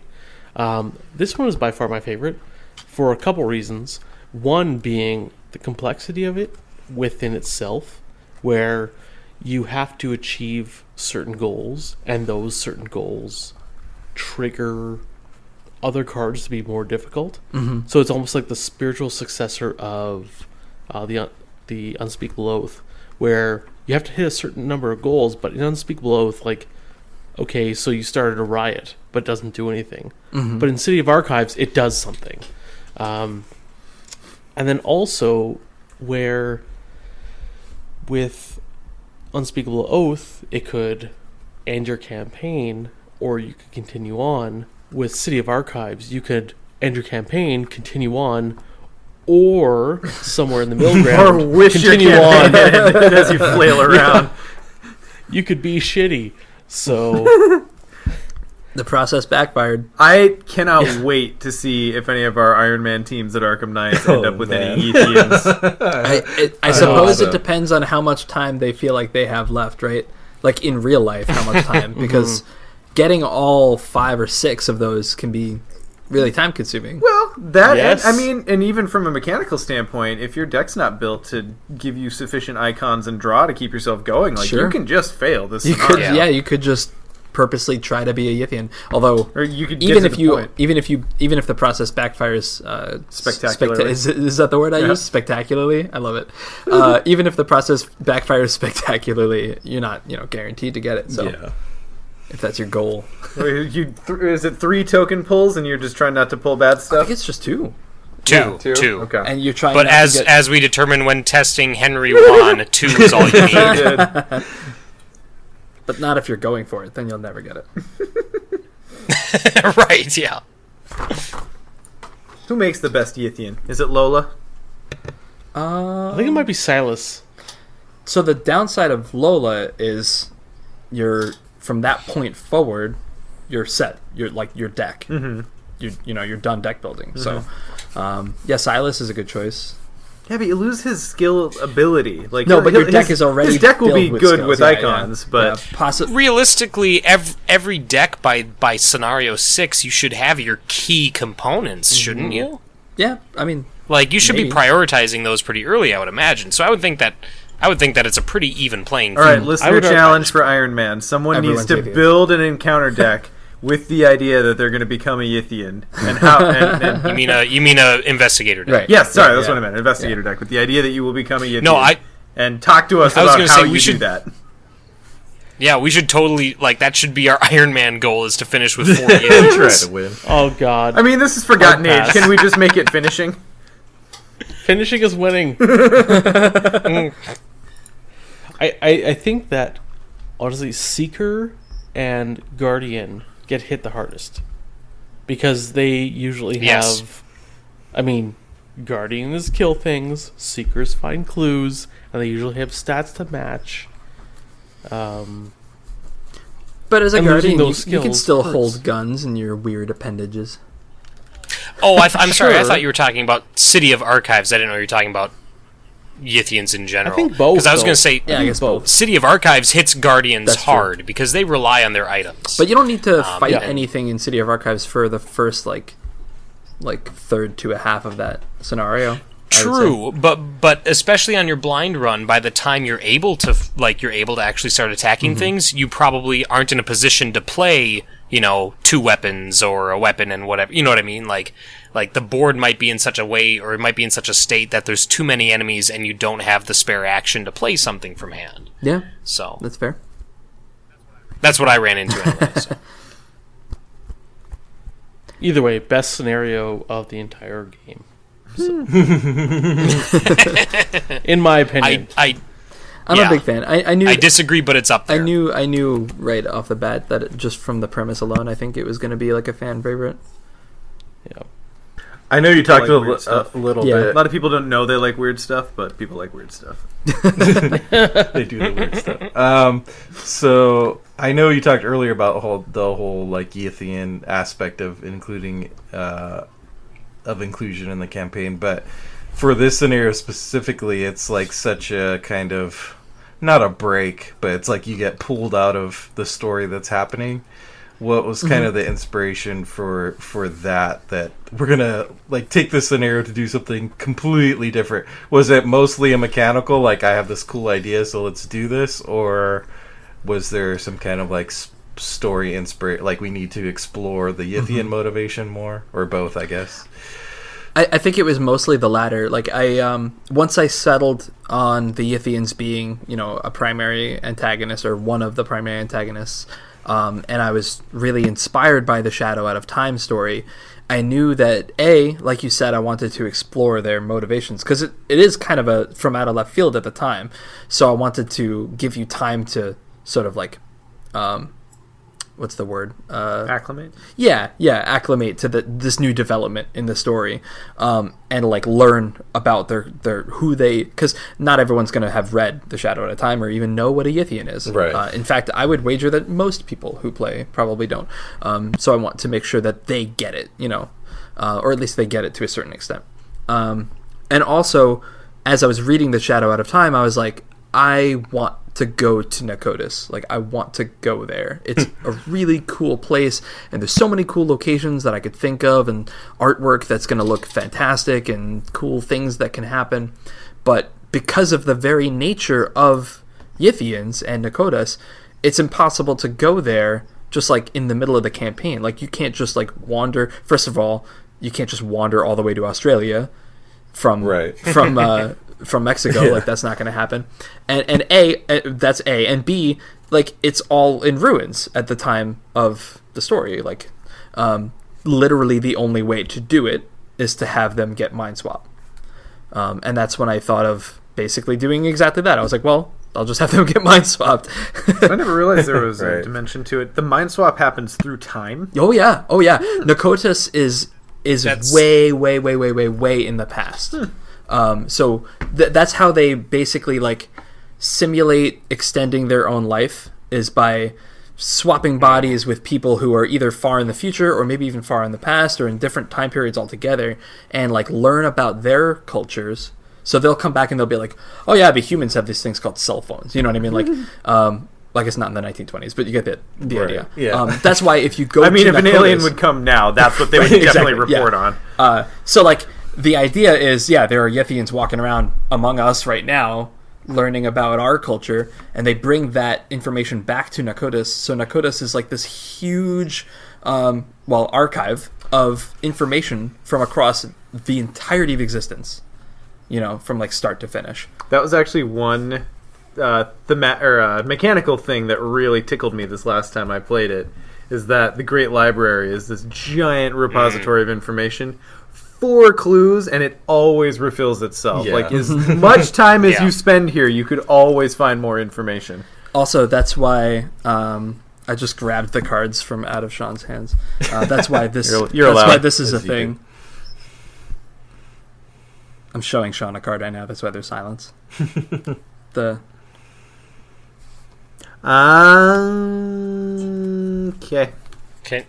Can you read the card? Because on the Yithian Orrery, the action ability is, if there are no clues, remember that you realized what year it is. Yeah. Okay, Yeah. gotcha. So it's like, I thought that was a fun little trigger. yeah. But again, I didn't if fully you understand haven't read what The that Shadow at a meant. Time, you might it might click in your mind, or you might just pass right over and be like, that's weird.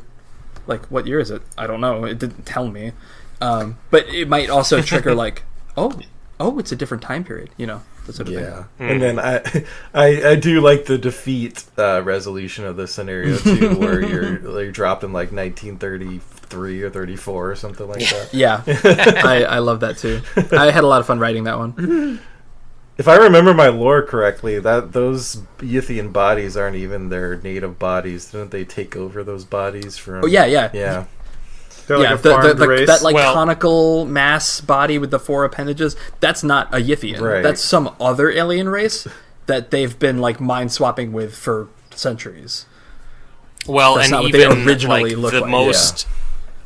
most not recent, that wouldn't be the right term, but the furthest down the timeline version of Yithians are like these weird beetle things because they determined, these are the only creatures that can survive this apocalypse that's going to wipe us out. Yeah. So our entire race is going to mind swap with these beetles and then they all die. Yeah, that's essentially the canon of how Yithians survive, like, in the far, far, far-flung future. Yeah. Fun times. Yeah, Yithians are fun to play with. So anything else on City of Archives before we move on to the best scenario in this campaign? I like how we're all fighting over which one is the best. Them's not fighting words.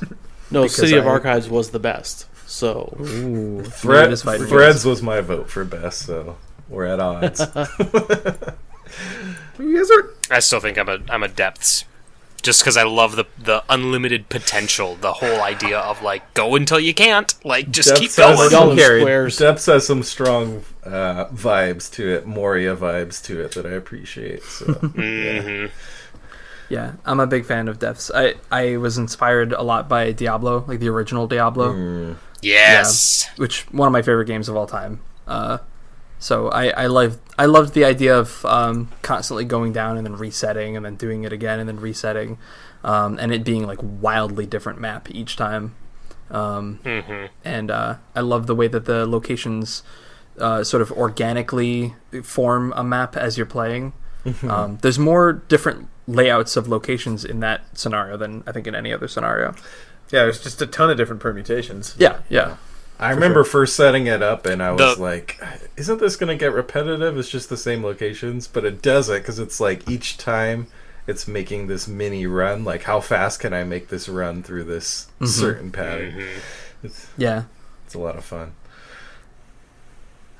I love the pursuit mechanic and it's like I made it. Oh, they're right there. They'll be back. Like, that's great. And then how it plays with vengeance too, or rather how it cashes in on vengeance, and where it's like if you start with X amount of vengeance, well, guess what? You're 3 agendas deep, and it's like, oh my god, like it's really like the payoff for that entire mechanic, I think.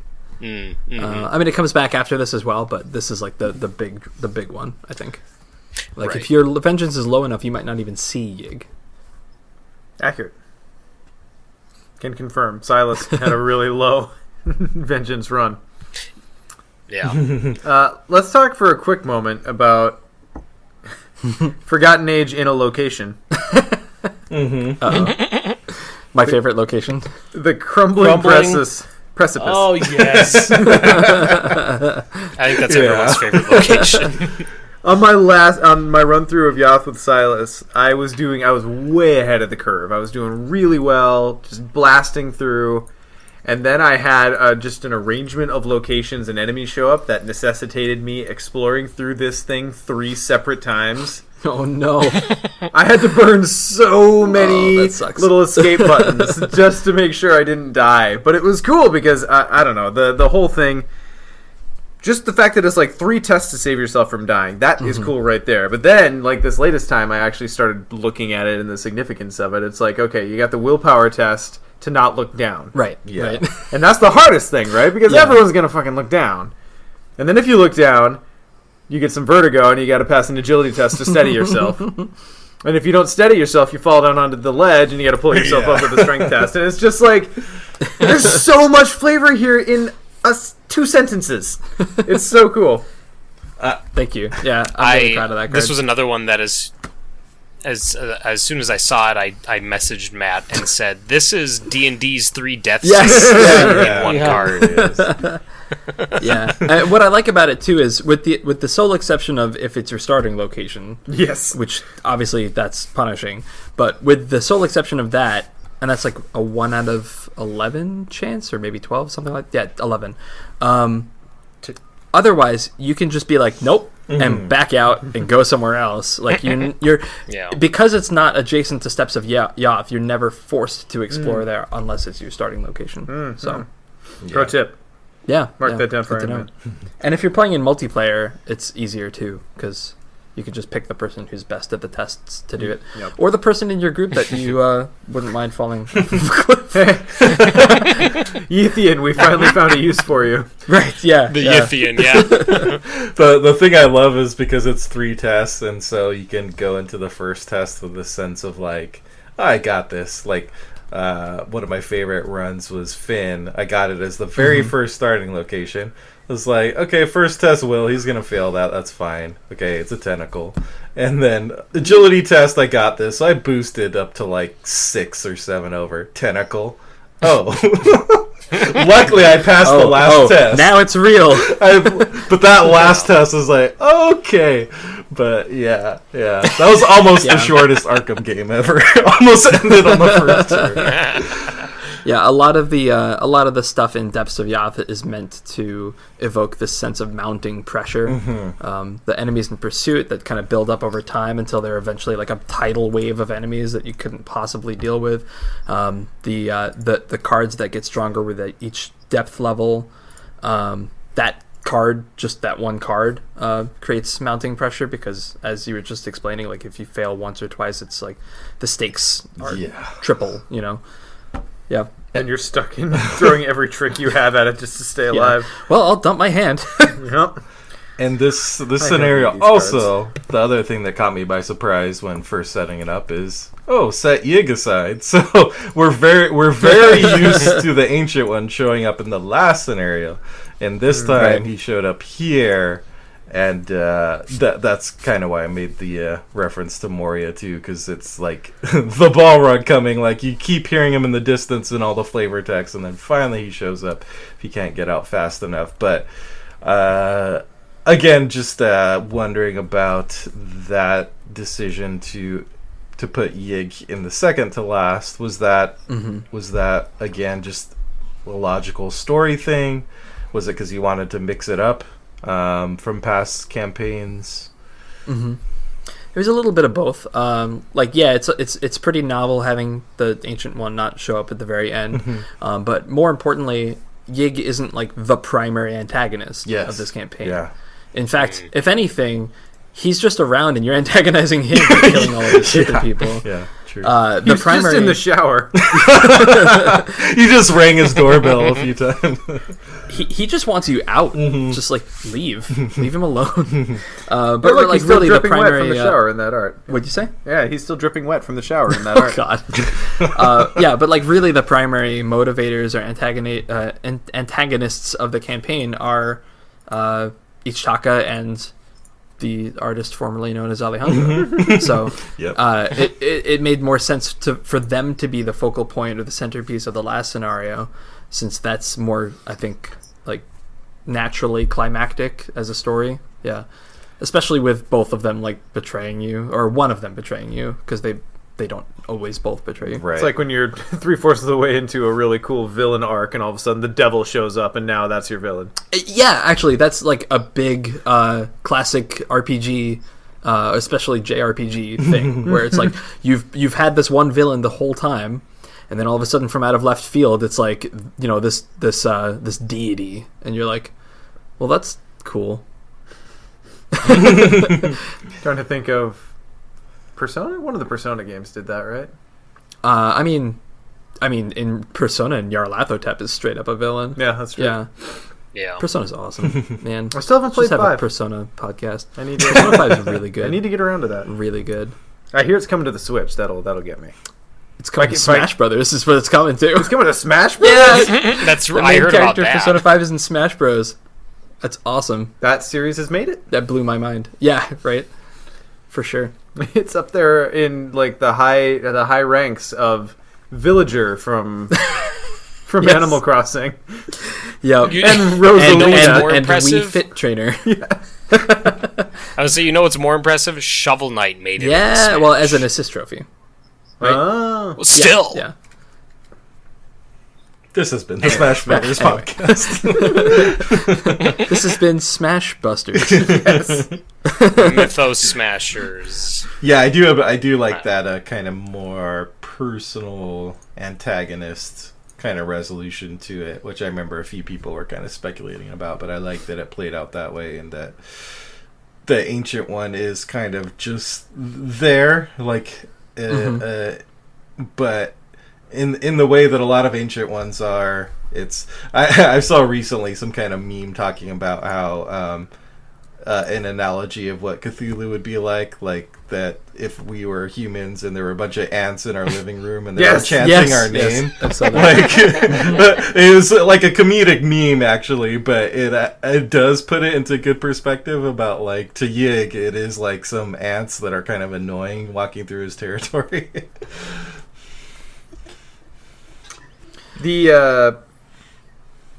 Oh, sorry, go ahead. You're going to say something. Oh, I was just going to say, the other thing I like about Yig in that scenario is, unlike every other, I guess Yog-Sothoth was similar to this too, but unlike some of the other Ancient Ones that show up in the game, you're not forced to fight it by any means. Like, in fact, it's usually better to just book it. Yeah. Yog-Sothoth was like that too, which I thought was cool. Mm-hmm. Like, these are beings that really, narratively, we shouldn't be taking on. Unfortunately, those two beings, we don't have a scapegoat. We can just shove at them like a Mordath. Right? Yeah, exactly. You are the scapegoat. All right. So then, moving lastly to Shattered Aeons, it was a really cool culmination, I thought. The main question I have is, the City of the Unseen location. Is it cool if I just imagine this as Yharnam in my head? You certainly could. Okay. Yeah. So you don't have to. Just look at it. It's super Yharnam. It's great. It's more Yahar'gul. Is it? Yes. Mm-hmm. The Unseen. Well, I know village, the name is definitely, but I'm just talking about the art purely. Like, that could be Yharnam. Yeah, Shattered Aeons Yarg. was kind of like, we can pull from anything, right? Because that's the whole point, is we're going all over the place. Time and space is nothing to this nexus. We can go wherever. So I kind of listed out, like, oh, well, we should go to all sorts of lost ancient civilizations. So Atlantis and Mu and all of these places. And, of course, the two that they're trying to restore, Lucia and Nakotas. But there's certainly a lot of other ones that we can draw from, and I also wanted to make up at least one as well, because what better way to show that literally anything could be on the other end than to just invent something. So I was certainly inspired by Bloodborne when I wrote that, but it's not meant to be. I love that Bloodborne references have made it into every campaign, at least so far. Like, that tickles I can't help it. I also love Bloodborne. No, you shouldn't. No, you should embrace it, and you have been, and that's great. Well, actually, you should embrace it by just giving us a Bloodborne campaign. But, I mean, that's another thing. I mean, just look, I just posted in our chat the list of the locations. This is like an all-star list. Like, this is just like, I love it. The ruins of New York is especially pleasing to me. Yeah, that one's fun. That was a lot of fun. That's one I always get. I think every single run. I like it because it has a fun effect where it takes a card in your deck and turns it into an enemy. A lot of these locations have, like, Atlantis. You put Doom on them with each tentacle, and then it sinks basically with after 3 or more Doom, and everyone's defeated who's there. Yeah, that one's fun. I love the art in A Pocket in Time as well. Yeah, that's my favorite art. Really well. Definitely. Is that an icy claw coming out of the corner there, or is that just like roots from a tree from like an eldritch I'd have to look tree? at the full art because it goes a little bit past what you see here. But I'd have to look at the full art to know for sure because it's been a while since I've looked at it. But yeah, it's really cool. And the Volusia art came together really well. Oh my god, yeah, that art looks fantastic. I mean, you almost like when you see that, you think, yeah, if I was a serpent person, I'd fight to preserve that too. Oh yeah, it looks like paradise. It looks amazing. My Finn and Silas campaign, two-handed, totally sided with the serpents. Like they are living the life in Volusia right now. Yeah, it's not even a bad ending, really. They are living the life in Volusia many years ago. Right. Yeah, that is another, like, distinctive part of the scenario that we didn't have in previous. ending scenarios in Lost in Time and Space or Dim Carcosa was the opportunity to actually side with the quote-unquote bad guys. You can debate whether they're bad guys or not, but that's actually an option in this one, which my Ursula stubbornly did not take. Probably should have, but yeah. I mean, just the idea that you could parlay with them. I think that was something that once I figured that out, that was a mechanic I could do, it all sort of came together. Like, you could talk to them, you can hear them out, hear what their motivation is, because up until this point, you only kind of get suggestions of what their motivation might be. And if you're, like, really adept and know a lot about the backstory, you might figure it out on your own, but otherwise, you're kind of left in the dark on purpose. So that was important, that you could learn that. But also, it just fits naturally. It's just... I was thinking, like, if I was a GM running this as an RPG, right? Certainly they would offer, right? Except I do love that if you've pissed Yig off enough, Ichitaka just refuses. Yeah, yes, that's great. That's funny. Yeah, that's great. Yeah, I think it does make natural sense that these are the most gray villains that. Like, you're not gonna really hear out Bishop, who's trying to tear apart reality, you're not gonna, like, you can't even really, like, make logical sense of what Haster is arguing, if he's even gonna make an argument to you. But with these two people, like, you can kind of sympathize that, like, restoring your civilization that's been destroyed, like, yeah, you'd probably do the same if you were them. And to them, you and your species... and everything that you've ever seen and known and loved is, like, so unimportant to, like, the grand history of the Earth. Right. That, like, you're just you're nothing, and they know, especially Alejandro. He knows from peering into the future, like, the fate of humanity. Yeah. So he's like, why even bother preserving? Like, yeah. So. Good old existential crises. That's what I like from my card games. Right? Yeah, exactly. So I think one of the other big things that I would call out that really made me think Bloodborne was Turn Back Time, and this little pocket extra bonus level that you unlock if you've done all the right things in the campaign leading up to this moment. Yeah. And by all the right things, it's really just it's shook off both Ichitaka and Alejandro and get the relic. Is that how that works? Yeah, you have to recover the relic in Threads of Fate, and you have to not listen to or help either of them, like, at all, which makes everything harder. So yeah, it's not make all the right choices; it's make all of the choices that lead to this ending. That's like not entirely unlike Bloodborne. Sure, yeah, that's true. Yeah. Although I wasn't thinking of that at the time, but yeah, definitely. So the real question then, I mean, that's just burning through, I'm sure, all of our minds is Iron Man for next year going to be a 9-scenario game? Well, I guess that's up to the teams. Well, I suppose that depends on whether we think the canon ending is we screwed up, let's fix this, or... we just saved existence and got out with our skins intact. I think it should be a 9-scenario game. Well, isn't it technically 10 then because of Heart of the Elders? Or more if you have to replay Heart of the Elders. Can we add the Dynamite clause to every one of the repeatable scenarios? Just to make Iron Man go faster. The Dynamite Clause was the name of my thrash punk band in high school, by the way. That's a great name for an album. That's awesome. Huh. Thank you for that. Well, I'll let you guys decide what you want to do for Iron Man. You've got a lot of time. So, Matt, I had some questions about Iron Man in general.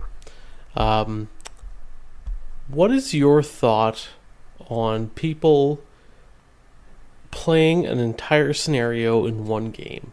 Like, is that something you intended the game to be? You mean playing an entire campaign in one? Entire campaign? Yes. Yeah. Is that something that you're like, oh, that might be a reality someday, or was that something we just did, and you're like, oh, why did these people do this? Because that's stupid. No, I mean, I don't think I really thought about it one way or the other, like during development. I kind of assumed that the game should be fun enough that people would want to play more than once in a sitting.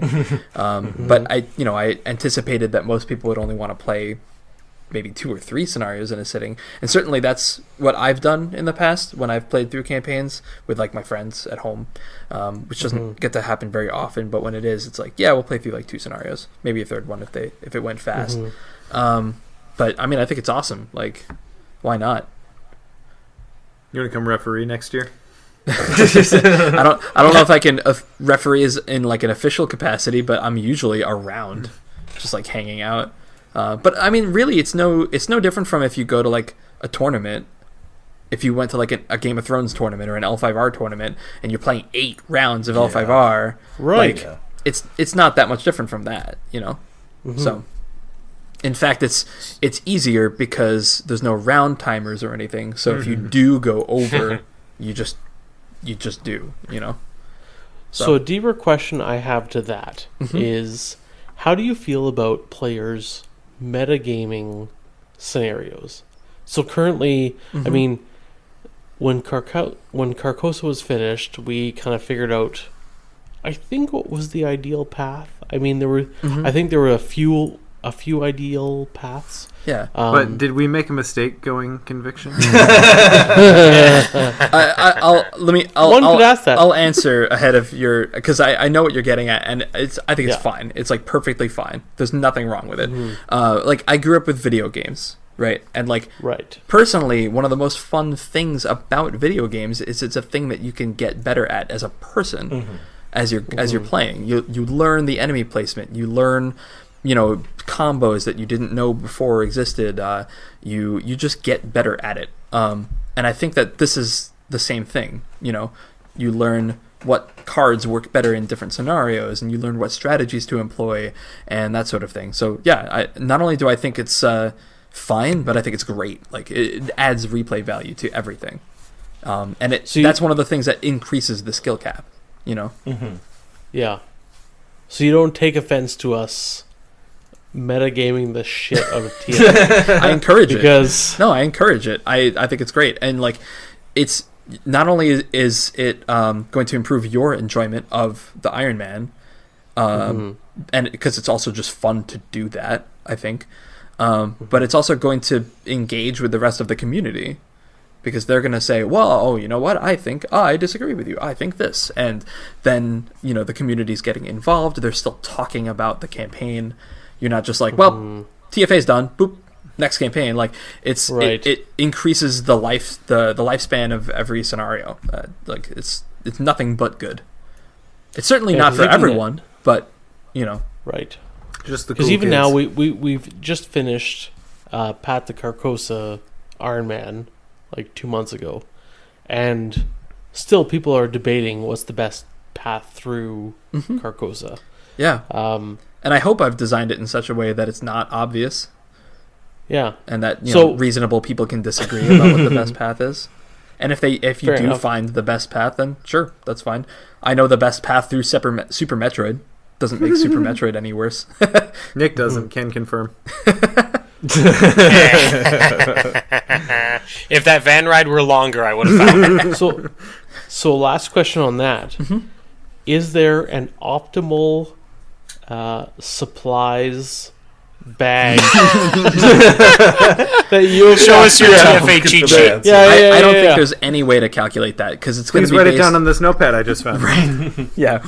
Like, it's going to be based on what investigators you brought and what strategies you mean to employ in the scenarios and what you're most worried about. Like, if you're playing, certain investigators aren't going to care about certain trauma types or whatever. If you're playing like Dark Horse, you might not care about not having as many resources to start with. There's all kinds of factors. I think it's honestly impossible to really know for sure. Like, and that's kind of the intent. Impossible.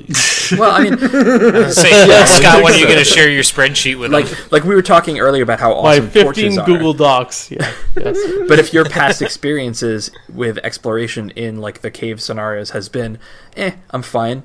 Like, then don't take torches, probably, right? Like, it's going to be very based on your personal experiences too. So.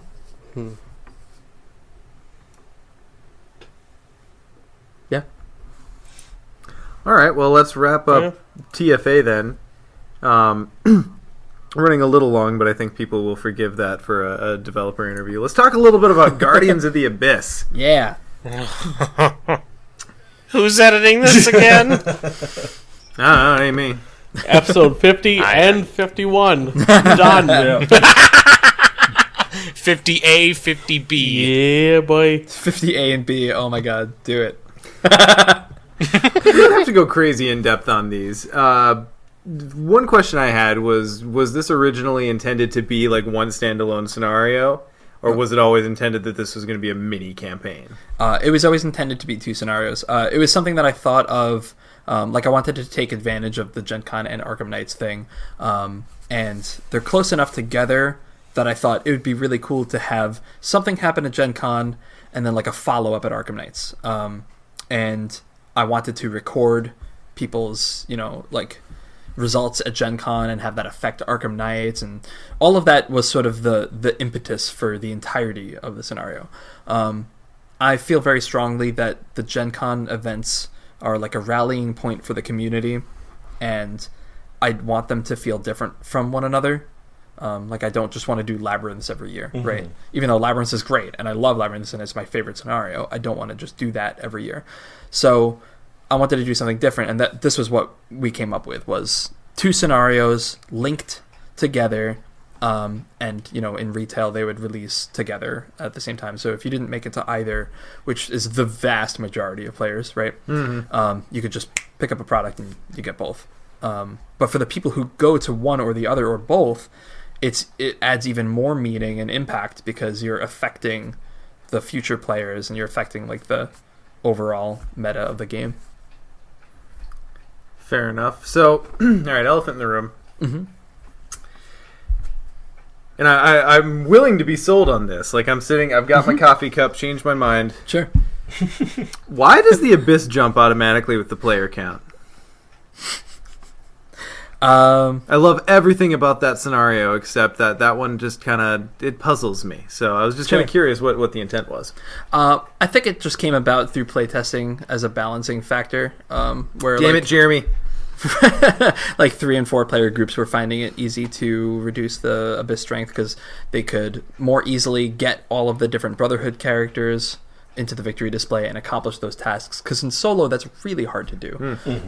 Like in solo, not only do you have to get like spawn all of those guys and parlay with them, but then you also have to do the tasks on the other side, and they all punish different things. Like it's a lot of movement. It's a lot of like, this one requires cards, this one requires resources, this one requires this test, this test, this test. You have to be good at everything.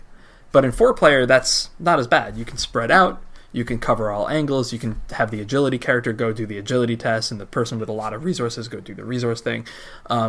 So that was the main reason. And then later on, the second half of Eternal Slumber, when you can explore and find all those locations that can reduce the Abyss strength, it's the same thing. Like in 3 or 4 player, it's a lot easier to get the entire map out and do all of those tasks.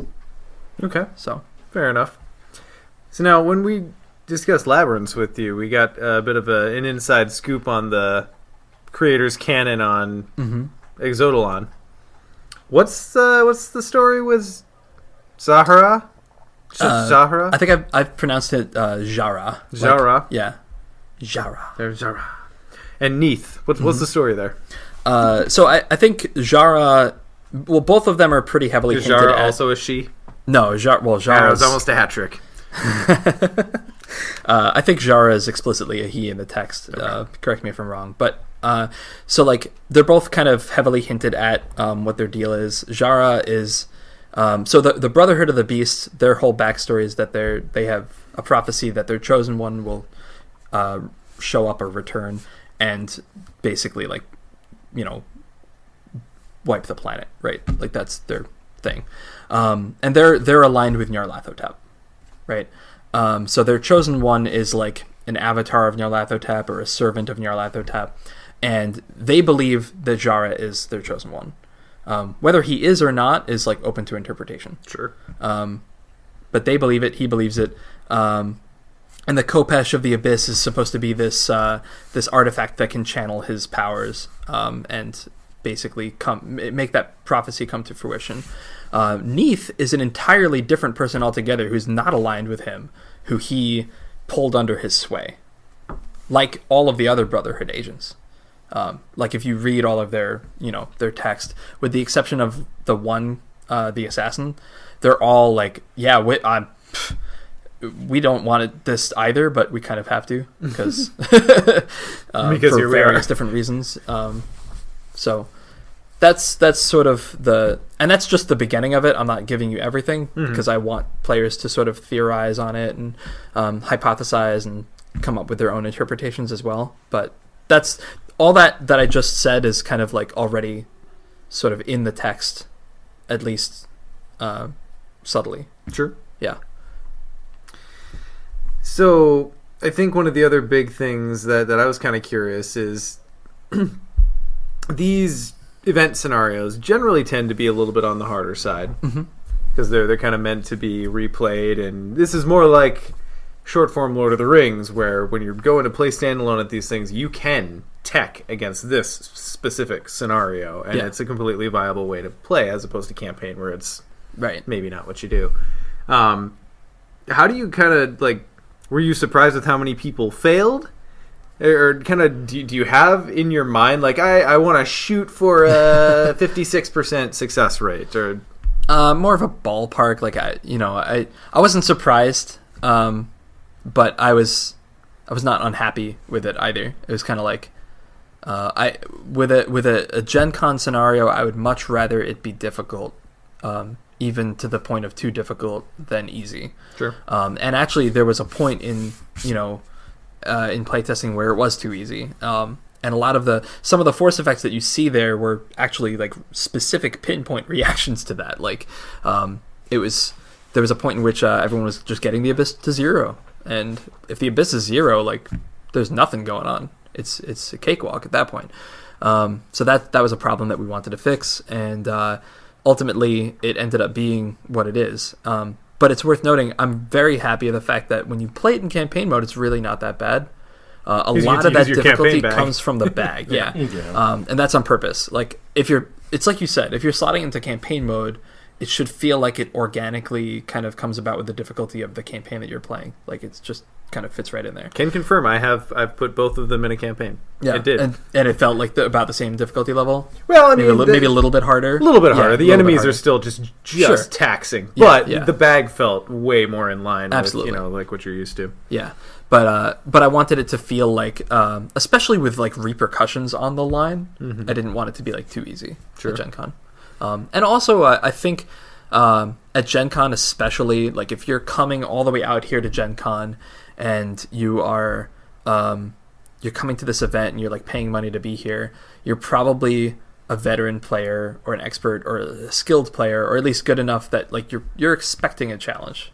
I don't think you're coming into this expecting to just like float through it, So no, generally not. I mean, there were certainly enough people there that weren't like veteran players. There were actually a lot of new players at the event, so that's something that I'm keeping in mind as well moving forward. That's not all just veteran players. So yeah, just get them used to it. Right. Yeah. You get spanked when you come Here's to these things. Here's a learning game. Eternal slumber. So we recently did a stream, and I played with Brandon and Brian, formerly of Cardboard of the Rings. Nice. And I made the mistake of doing 3-player Rougarou as like both of their like third games. Sure. And they weren't quite ready for it. So that's kind of why I'm wondering, like, how do you approach? Because you've just got so many different audiences to serve, and one will complain if you serve the other. Yeah. Sorry, I didn't mean to interrupt you, but Rougarou and Carnival, both of those came out really early in the game's lifetime, and it was like purposeful that we made them longer and more difficult than like the other scenarios, especially longer and like a little bit more complex too, because they were supposed to like fill that gap between the core set and Dunwich and like make you keep revisiting and be like, oh, there's a lot to these scenarios. I want to keep playing this scenario over and over again. And I kind of carried that mindset forward into Guardians as well, and made it like, this is going to be a meatier experience. It's going to take longer, and it's going to be like, Dude, I think those are the 2 longest scenarios. Oh yeah, I think Eternal Slumber in particular. I think it's like probably it feels the like a longest mini scenario. campaign by itself. Yeah, for sure. So on that point, I love the different rewards you get from these ones. Like I was a huge fan in Lord of the Rings, where the encounter deck would come with an objective ally that hops out once in a while. I really like having positive elements as part of the experience. Yeah. So can we please have more of those? Sure, of course. Excellent, thank you. Yeah, they're fun. I like that in Lord of the Rings too. I mean, my favorite 2 cycles in Lord of the Rings, well, the 2 cycles that I was most involved in, Angmar and Dream Chaser, both had that heavily in there with like Iarian and Amarthuel and Calphon and all of those guys. So yeah. And I think the last question we had here was it's speaking more to the Knight's Usurper. And we were just talking about it with Depths of Youth, which is why it came out. But do you really like these scenarios where like reality splits and you get to pick the colors of the prism? Yeah. With the different anachronistic locations, like how do you determine like, all right, we're going here now? Are you talking about the major story branches, or are you talking about like the locations? The locations specifically, like, hey, here's a portal to 16 different dimensions. Now I get to pick which ones they are. Well, this one was more like I wanted to focus on this part of the Dreamlands that is very like specifically the Abyss, right? Like it's a place that I know we probably wouldn't get to otherwise. And I think it's a really cool place, so I wanted to have those locations pop up in there. And then, of course, the story bits that happen on them, I think it's really interesting to see that, because it's not something that's similar to other locations. You know what I mean? Like each location kind of contains its own act or objective within it, right? Yeah, a little bit, yeah. And then all of the desert ones too have that. Like, I really like all of the different locations in the desert that you can stare into the abyss, and the abyss stares back at you. And I thought that was really cool. Yeah. Guys, any other questions about Guardians? Why not just name the ally Jesse and James? Well, actually, those 2 characters are from the Call of Cthulhu CCG. That's why. Or the Call of Cthulhu LCG. That's Were they also Team Rocket in that one too? John and Jesse Burke. No, I mean with like a movement ability and. I don't think so. I don't actually remember what their ability was, but they were still like the same tone. They were hunters. Okay. Yeah. Okay. I dig. Man, having that in my Zoe deck was so fun. Yeah, I when I started working on Guardians of the Abyss, I basically took a big folder of all of the Egypt art that we already had, and kind of like threw all of them into like a bin, and then crafted a story around it. That was kind of like where it came from, because at the time our art directors were really tapped, so I couldn't commission a lot of art for it. So I was like, okay, it was kind of like writing a short story where all of the words are like provided for you and you just have to put them in the right order. That's kind of like how it felt. They're like the story cubes. Yeah, like the little poetry magnets. Yeah. So it's kind of like, all right, I've got this art and I've got this. What kind of narrative can I craft using these elements? And I'm really happy with how it turned out. I actually think it turned out like super good. I would not have guessed that it was started from a place of kind of repurpose. Yeah. Yeah, I mean, I will say that these 2 scenarios have some of my favorite artwork in them. I just posted the picture of the Sphinx in chat. That's one that I want to play Matt of. I'm a big fan of landscape art, so the act art in Eternal Slumber, where it's just an overview shot of Cairo, like I want that as a playmat. Like, it's just the art in this set. Like, I'm assuming that this is newer stuff because it has more of a modern style to it. The ones that I'm talking about, they're from all over the place. Yeah. Okay. But they're just, I mean, it's just phenomenal. I love the art in these 2 scenarios. Yeah, it came out really good. And I love the new art that we did commission turned out perfectly as well. The one question I had was about the the ending to Knight's Usurper, the potential endings, because it has one of my favorite endings of a scenario, one of the potential ones, the dark side ending, as it were, The dark side ending. which our group took full advantage of because the other two were knocked out. But was that something that you felt more free to do because it was a standalone, and also because you wanted to play into like that there might be these different weaknesses that get created based on what gets chosen? Or is it something that you... I mean, I don't want to ask you about future stuff, but I guess that's basically just my question, is that, like, having a dark side ending, was that basically inspired because you knew you were free to do it within this context? I think it was a twofer. Like, that was part of it, that it was a standalone scenario, and I knew I could get away with wacky endings like that. Right. But also, like, I knew that it was going to have this story repercussion for the entire community, and I thought it would be cool to present not just a choice of different weaknesses or assets, but also a moral decision, where, like, how many members of the community, when faced with this kind of peril, will just say, I can join you? Okay, I'll do that. Sounds good. Where do I sign up? Yeah, I saw that happen. Yeah. But then also, as like the third point, it's just something we haven't done before, and it's cool. And I like Jara, so Yes. if he canonically lives, then that's cool. The rule of cool always wins. You have to kill him to get the Kopesh, right? No, you get the Kopesh if you join him. Yeah. Oh, okay. yeah. That's right. Yeah, He gives you the yeah. sword. If you join him, he's like, rise, and you become like his servant. Rise, Lord Vader. Yeah, and he just straight up gives you the sword, Awesome. which has extra meaning if you're Calvin. Yes. Yeah. Yeah. But Sean is looking confused. So Well, that's Probably- because I died very Sean early. hasn't- read through the Arkham Deluxe rulebook. you should read through the Calvin story in the Arkham 3rd Edition rulebook. Oh, Do you have the deluxe? I rulebook? do, yeah. Yeah, How read about through the that? Calvin story. Okay. It actually links up directly to Guardians You of the snuck in a sneaky Kopesh? You'll see. Oh, wow. It's not so sneaky. All right.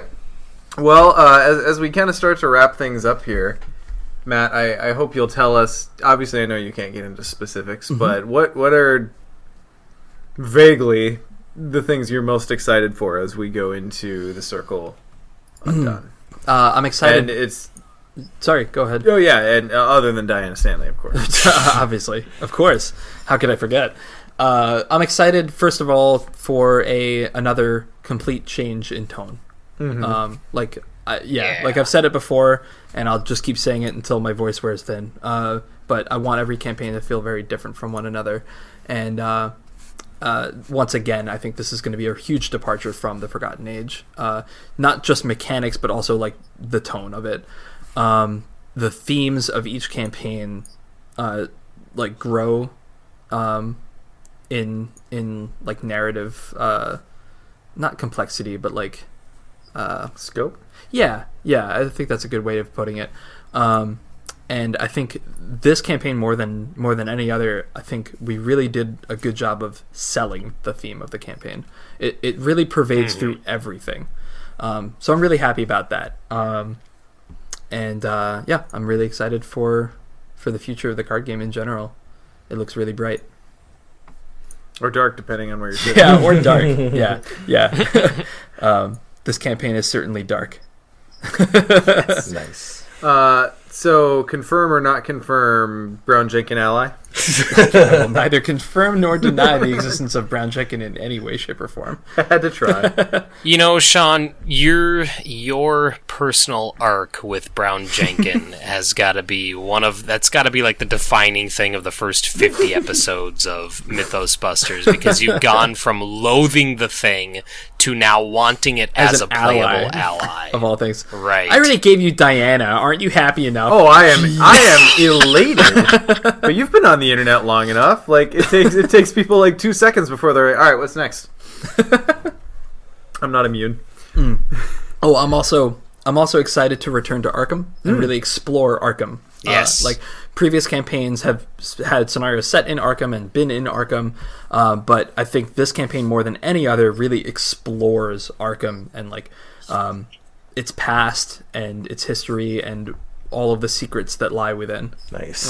That's pretty much my favorite aspect of Dreams in the Witch House, and it seems like this is really evocative of that. So yeah, For sure. Yeah. super excited for that. Definitely read Dreams in the Witch House if you're looking for reading material to prepare for this cycle. Nice. There's some good free audio readings of it out on YouTube. Mm-hmm. And you can listen to the musical, which I always prop. I really need to get around to that. Send me the link, Ian. Okay, I will. All right, guys. Well, anything else from you before we set Matt loose here? Can I shamelessly plug a game in Tentacle Time? Oh yeah, let's do a quick ad lib Tentacle Time. Let's let Matt do Tentacle Time. Okay. Well, I've been so I really like the Super Giant games. I don't know if you've played any of them. Bastion, Transistor. Oh, sure. Yeah. Yes. Pyre. Yes. They're all Pyre. like some of my I've yet to favorite get to Pyre. games. Transistor is amazing. Pyre's awesome. Okay. It's like fantasy basketball with an amazing backstory. Like I can't really explain it. You just have to try it. It's downloaded on my PS4. It's the weirdest one out of all of them. Like it's not like Bastion and Transistor. Sure. In terms of gameplay, but they just released their new game on early access. It's called Hades, and it's freaking awesome. Was just playing that. What's the premise? It's a roguelike. I vaguely know what that is, but tell everyone else who doesn't know. For them. So a roguelike is a game where you play until you die, and then you start over. But you keep some of the stuff that you had, and then you play until you die, and you keep doing this. And as you're doing this, not only is your character sort of leveling up a little bit, but you're getting better at the game as you go. You're describing Bloodborne again. Yeah. But specifically, like, it's like this. I guess I was going to say death is inevitable, but that's also Bloodborne, huh? Sean, it's you procedurally generated. A little bit of roguelikes. Yeah, I would say, Sean, you played a little bit of Crypt of the Necrodancer, right? That's a roguelike. That's a roguelike. It's a funky or roguelike. Rogue Legacy. If you've played that, that's a roguelike. One of the trademarks is procedurally generated dungeons, right? So procedurally generated stuff is part of it. Yeah, definitely a big part of it. And just the idea that like each run is unique. Mm-hmm. But what's cool about Hades is in between each run, that's when they deliver the story. So every time you die, you're Hades' son, and like you're trying to escape from the underworld, and every time you die you get sent back to the House of Hades, and you get to talk to all the people in the House of Hades himself and Cerberus and all these other characters. And every time you get sent, like I played for like 10 hours now, and I have not heard the same line of dialogue twice. It's ridiculous. And also the gameplay is really great. It plays like Bastion, where it's like an action-y kind of combat heavy game. And their soundtracks are always stellar, so I'm just going to shamelessly rant about their how presentation good this game is just on point. Yeah, all the their time. art, their graphic design, the voice acting is always amazing. The soundtrack to this game, oh my god, I've been listening to it nonstop. It's so good. I was going to say Transistor went to being one of my favorite games, like in the past 5 years, if not of all time. Yeah. Like, and all of every one of their titles have been that level of production value. Yeah. From what is relatively a smaller production company. Or production team, I should say. So I'm super excited to give Hades a try. Definitely, if you're a fan of Bastion and Transistor, like immediately download it without remorse. It's so good. Although it is in early access, I will say that it's in early access. It's not done. So if you want to wait, that's obviously like. I'll be excited when it hits a console. Sure, yeah. I think they plan on releasing it. They usually do consoles. Yeah. I know Transistor's coming to the Switch, so yeah. Oh man, Transistor is like. God, on a scale of 1 to 10, if Bastion is like a 7 or an 8, and Pyre is like an 8 or a 9, and Hades is like a 9.5, Transistor is like 17,000. Like it's so good. Yeah, it's really really good. Anyway. I think we've mentioned Transistor on this. Yes, on Tentacle Time before.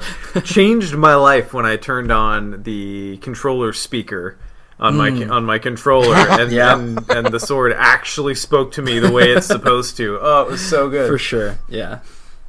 You miss out on like a third of the story. Yeah, I know. I've had to. It was a perfect excuse to go through and play a second time. So yeah, fair enough. Right. All right, excellent. Well, thank you, Matt, for your work and your presence. Thank you. Yes. Thank you Pretty face. for being such an active members of the community, and thank you for doing what you do. And I hope. How did he turn this thank you around on me so quickly? I feel like I I just say thank you. I just got like gratitude judo chopped. It's gratitude counterpunch. It's his signature move. You just activated my trap card.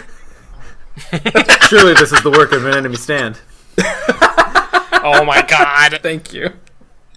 Oh my goodness. How many references can we fit in believe here? you pulled that back. No, really though. You guys are wonderful for the community. You help keep the game going. Thank you.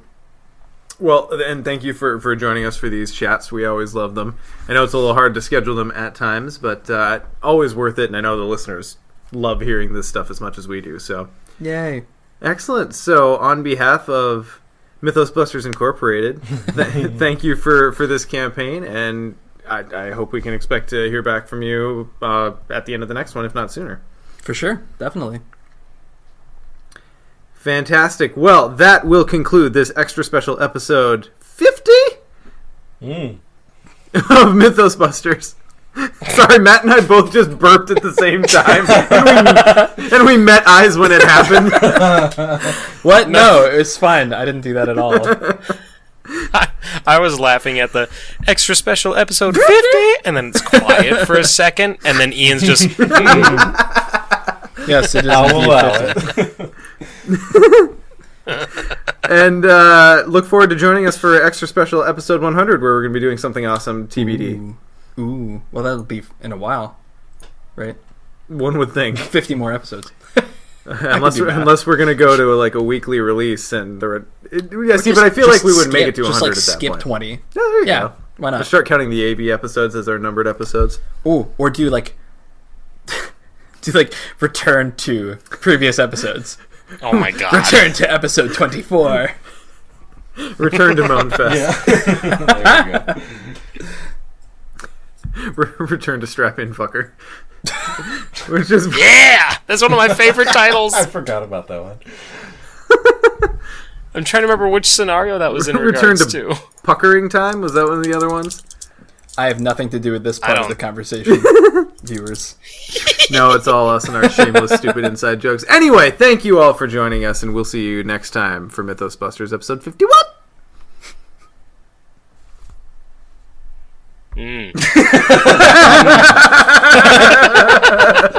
Well said, Nick. Well said. How can we turn Thank that you. into a show title? Just, Bum, bum, bum, bum, bum, bum.